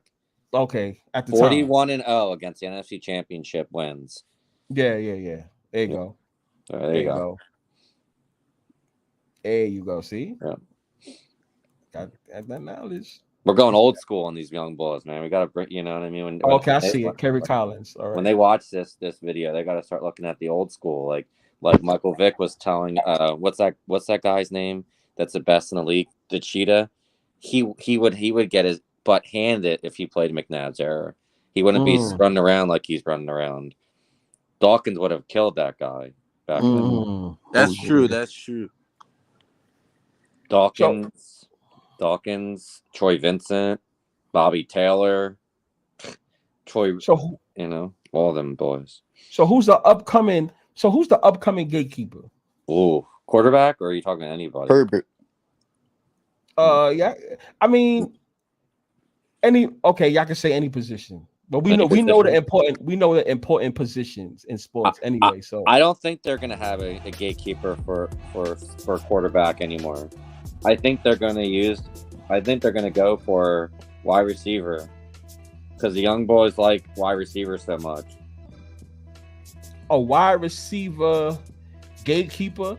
To me, Yeah. that's a little bit too obvious to have a wide receiver gatekeeper. Well, if you look You at don't it, think so? That's too obvious. That's very unless the NFL really just don't give a fuck. all right, here we go. Here we go. I'll give you an obvious gatekeeper. I think he should have. He would have bet if there was no Tom Brady. Terrell Owens was a gatekeeper for young kids. He taught people how to have fun. And all these guys are doing touchdowns because of him. T.O. Like none of those dudes from the stupid Chiefs would know how to dance. It wasn't for T.O. and what's the bull's name? I love him. The guy from the Saints. He was the first guy to do touchdown dances. You remember? Reggie Bush? No, I'll let you. I'll let whoever's talking. Remember, he was the first guy to do a touchdown, and all the white announcers were like, "Oh, you shouldn't be doing that." Saints wide receiver. I think he was in 96. We'll look him up. Oh yeah, I have no idea. Yeah. He was the first guy to do a touchdown dance, and all the white announcers said, "Oh, you shouldn't be doing that."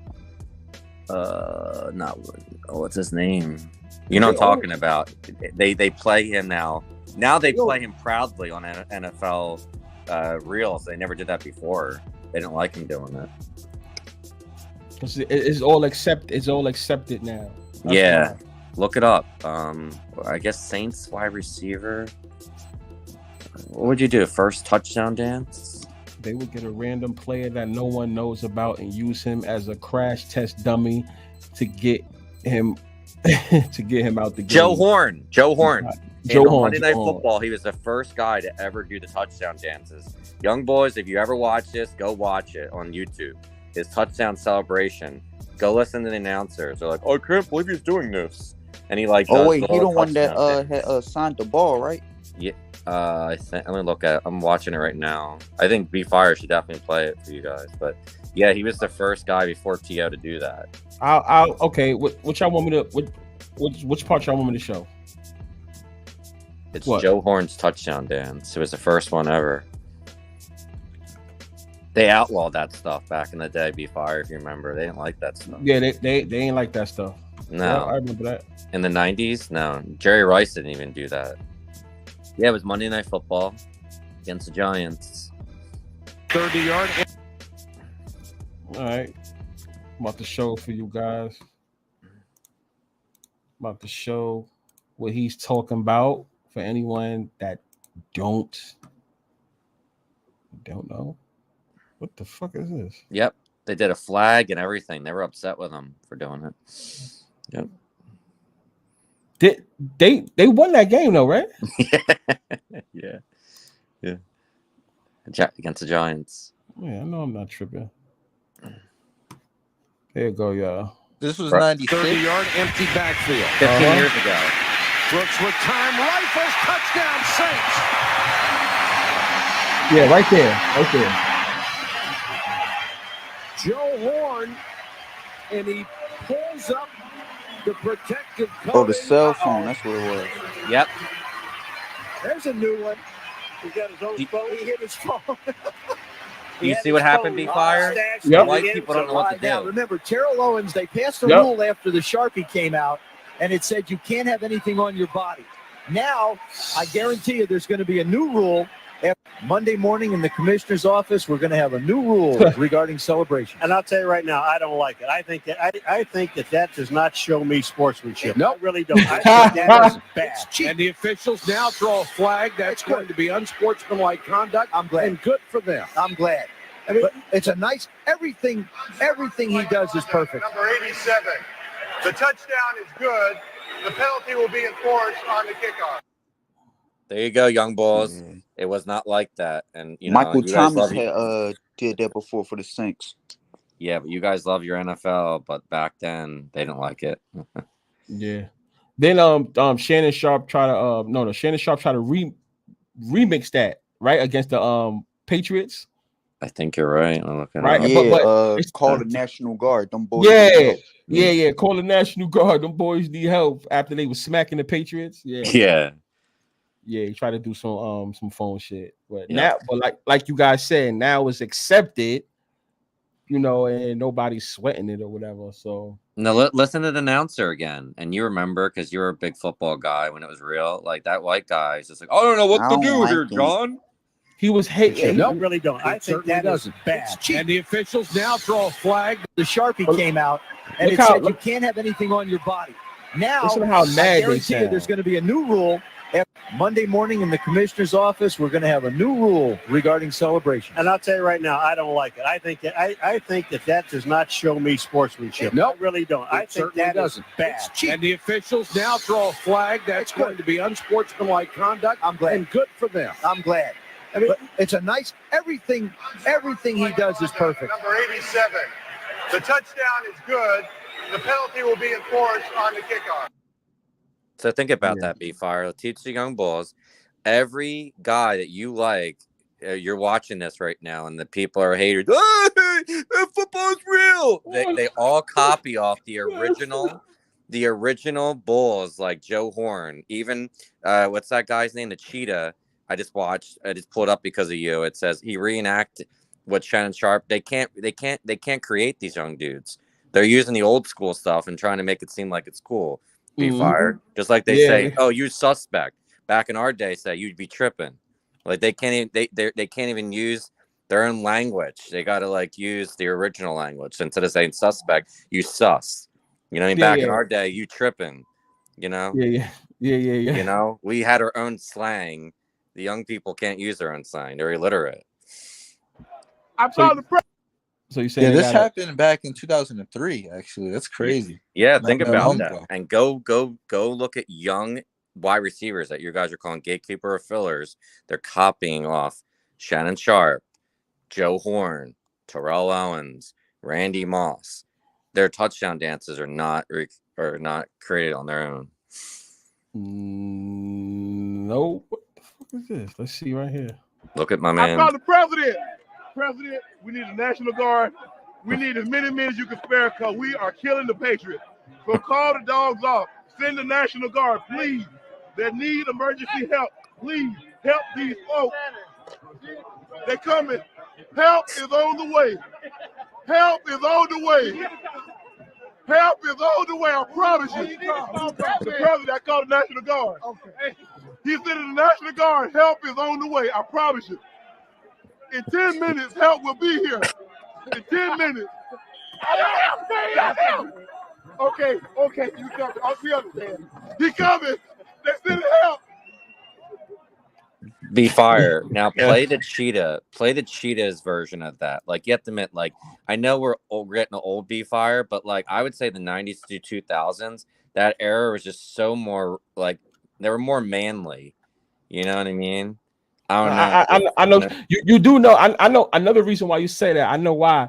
You know that the uniforms were more bulky and it looked more manly back then. You feel me? Like some people don't realize that. Here. Yeah. Also, I wonder what's the difference. What you mean? With the uniform? Pads, like, what are you trying to say with that? I don't get it. It's actually if you look at how the players look back then, their uniforms and their pads is more bulkier. That's why they looked so stronger, bro. Show the young boy Jeremy Shockey. He is so much better than Jason Kelsey. They didn't want to push him. That dude is so much bigger than all the tight ends nowadays. Yeah. Shockey. Yeah. He literally got a punch in the nose. You remember? He lost his helmet against the Eagles, and he got up and didn't care. Jeremy Shockey. Look at the pad. Shockey, his first in the NFL. Look how big he Touchdown, is New York. compared to Kelsey. No chance, Troy. No chance. Y'all know the size, in the right? first half. The Giants not so slow. Jeremy Shockey. And boom. Over David Gibson. We first heard and Collins. Let's see NFL guys do this. Little speed, little move, little power. Boom. Setting up. Eli Manning to Jeremy Shockey. Look at this. In the end zone, 26-0. You don't see players doing that anymore. Be fire. Collins Shockey. Hands on, still rolling. He just knocked him out. He just knocked out a safety. When Go back to that again. everybody put him in camp immediately. but you knew that he had plays like this. And so watch again. Bob, boom. And he just picked up the whole Giants team, you could see. Cheeky Barber. Save drop. Clustered right, one to the left. Manning to throw. Sets, throws, Shockey, scores.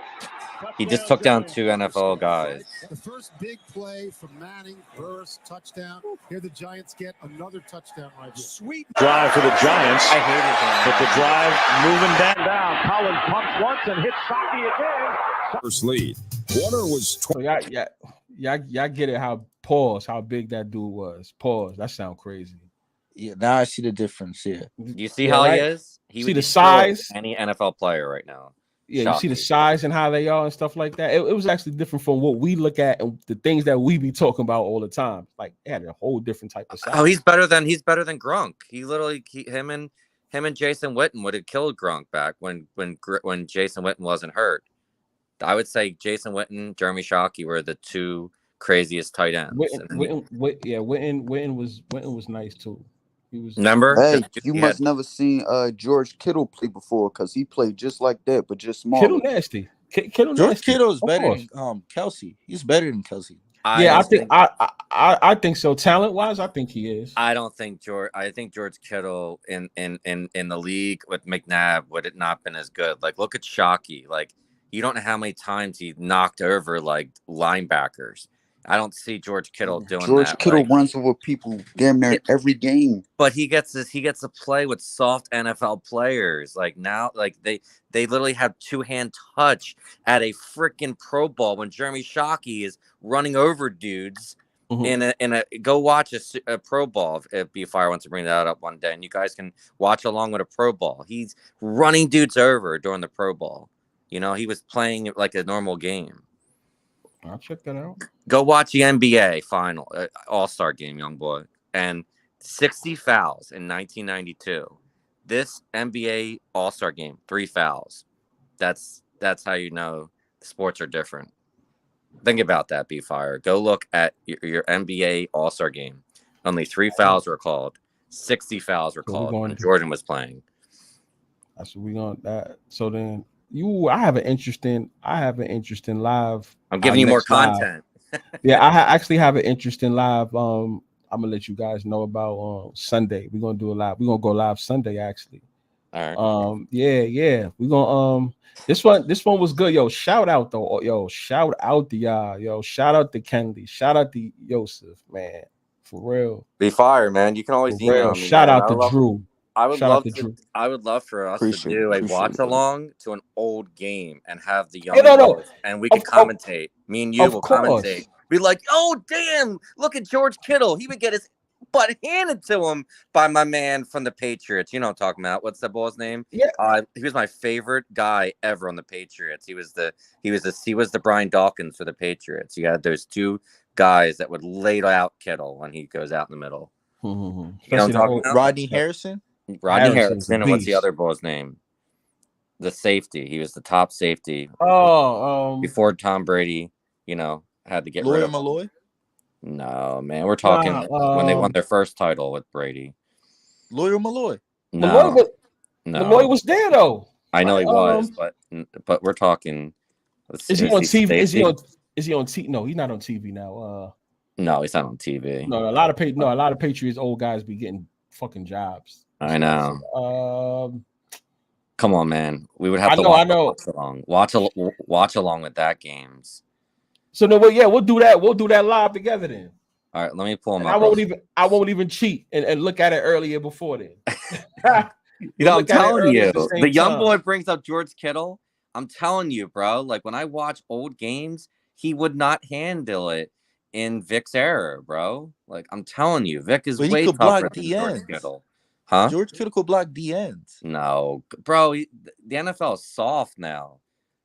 Like it's not as crazy. They gotta save them for money. I keep saying that. The league made it soft, not the players. Yeah, exactly. That's why I always say That's why if you ask me who's my favorite, I can't give you who's the favorite because I actually don't know who is. I really do believe certain players are told not to play, a certain way. That way the other guy can be leveled up. I really do believe that. Come on, man. Yeah, I do believe that. Just like someone asked me, you think Jordan's the best ever? I'll tell you no, I don't think so. Yeah, I don't know that. I don't know if Jordan's I couldn't tell you if Jordan's the best if other players were told to fall back. You see what I'm saying? Same thing like with LeBron. Could we say LeBron's the best when a whole bunch of players were told to fall back? Ty Law. There you go. Ty Law would have killed any. He's a corner. But he hit hard like Brian Dawkins. He would knock out George Kittle. Go watch Ty Law against any person going in the middle of the field. Is way different areas you can't even compare. See now, the running backs get fined for even lowering their helmet now. Damien Woody, he's on ESPN. He played for the Patriots. Yeah, that's why I asked. All these Patriots guys be getting jobs and shit. Even Devin McCourty got a job too, like an NBC. What's his name? Works for NFL Network. What's his name with the Patriots? He was with the Patriots. He one of Jason the McCourty. Nah, not McCourty. What's his name? He had got he was on the defensive end. Well, when we get to next time, time I'll find it for you. I can't believe I fucking forgot his name, but be fire. Since you've been watching this for a while, I know what the young boy is saying, but I'm just saying like the generation mentally is soft. Like if you play in the era, you know what I mean, where Tom Brady was, I don't think George Kittle mentally could do, you know what I mean? Like you have to be a certain kind of guy to go across the middle, like a Jeremy Shockey, you know what I mean? Go watch those games. You have to be crazy enough to do it. Go watch your Giants against the Eagles. Wait, my Giants? Your Giants against the Eagles. Troy Pinkston would always go in the middle. McNabb would throw him in the middle of the field, and he would drop the ball because he didn't want to get hit. That's how much of a crybaby he was. Guess what? I was never a Giants fan. You're always Patriots? Always? Your whole life? Patriots. Yeah, always. That's the reason why I like to be transparent with y'all. Like I was always a Patriots, even when I was young in high school. I had it was before Tom Brady. I used to think Drew Bledsoe was that nigga. I had a Drew Bledsoe jersey. This is before Brady existed. I was like, Drew Bledsoe is nasty. I get to talk to you now. So at Fox Kids, remember Fox Kids? They had a contest for us flag football. I got to meet Drew Brees and Curtis Martin. Curtis Martin and what's the guy's name that does the NFL games? He played for the Cowboys. He won Super Bowls. I can't think of his name right now. Troy Aikman. Yeah, and they were at my school, and I was obsessed with Curtis Martin. And as a young kid, I'm just like I start watching football. Like I just thought it was real. Like I was so mad when they lost. That whole team was banging with Teddy Bruschi. You remember Teddy Bruschi, who I was talking about a couple minutes ago, that works for NFL Network. Teddy Bruschi, yes. Yeah. But you remember Curtis Martin when he played with the Jets or the Patriots? Like both. Which one did you meet? Both. Okay. So when I was a kid, I watched them. My friend was obsessed with the Cowboys because his dad was, and I was obsessed with Curtis Martin. Like I liked him even on the Jets, and I don't know, I just liked his demeanor, and that entire team was just so gritty with Bill Parcells. Go watch that defense compared to Bill Belichick. Like they said that Bill Belichick took that from Bill Parcells. Like that old defense, I just felt like it was crazy. Well, yeah. Because remember Parcells was the main guy on that team before, Belichick came in, took over. Yep, 96. Yeah, because that's when they went to the Super Bowl and what's his name? Brett Favre beat them. Yeah, they lost the Packers. Yeah, I was so mad about that. To this day, man, I was like, yeah, they had something. They had something in the first half, and then you know how, just like the way shit goes now, you know what happened. The rest was history. Yep. So, listen. Yeah, we are gonna wrap this up. Yo, listen, Kenley, Yosef, Drew, I appreciate you guys. Next stream, you guys are more than welcome to come up as well. I'm gonna have the link for everything. We're gonna have another subject for you guys too this weekend. It's gonna be real interesting. Be fire. Why don't we do this one day? Do a pro ball watch along and so show the young boys how Jeremy Shockey played it like it was a regular game. You love him, right? He played it like it was a regular game. There was no like, I know what you're trying to say, young boy, about like how it is now, but the NFL wasn't, it was rigged back then, but they just let them act like animals, you know, and like Jeremy Shockey's knocking people over at a pro ball when you're supposed to play soft. It's more money into it right now. Yeah, so they ain't gonna have none of that bull crap. Yep. Yeah, right. I'm just saying, man. Right. Think about that. Go watch a pro ball for 99. We're gonna do watch alongs. Yep.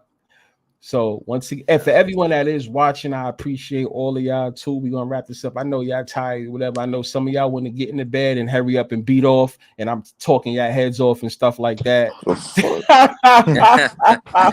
And I'm talking y'all heads off and stuff like that. But I appreciate all of y'all. Y'all could have been anywhere in the world, but y'all here with me. And once again, feel free to always come up and you guys could talk. That's what we're gonna keep doing more. We're gonna have debates and everything. This was a good one.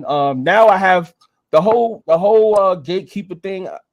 Yeah, you guys takes was interesting. When I go and listen to this back, you said some interesting things about what is a gatekeeper actually, because I know we all have different meanings of the gatekeeper, but for the most part, we have the same answers.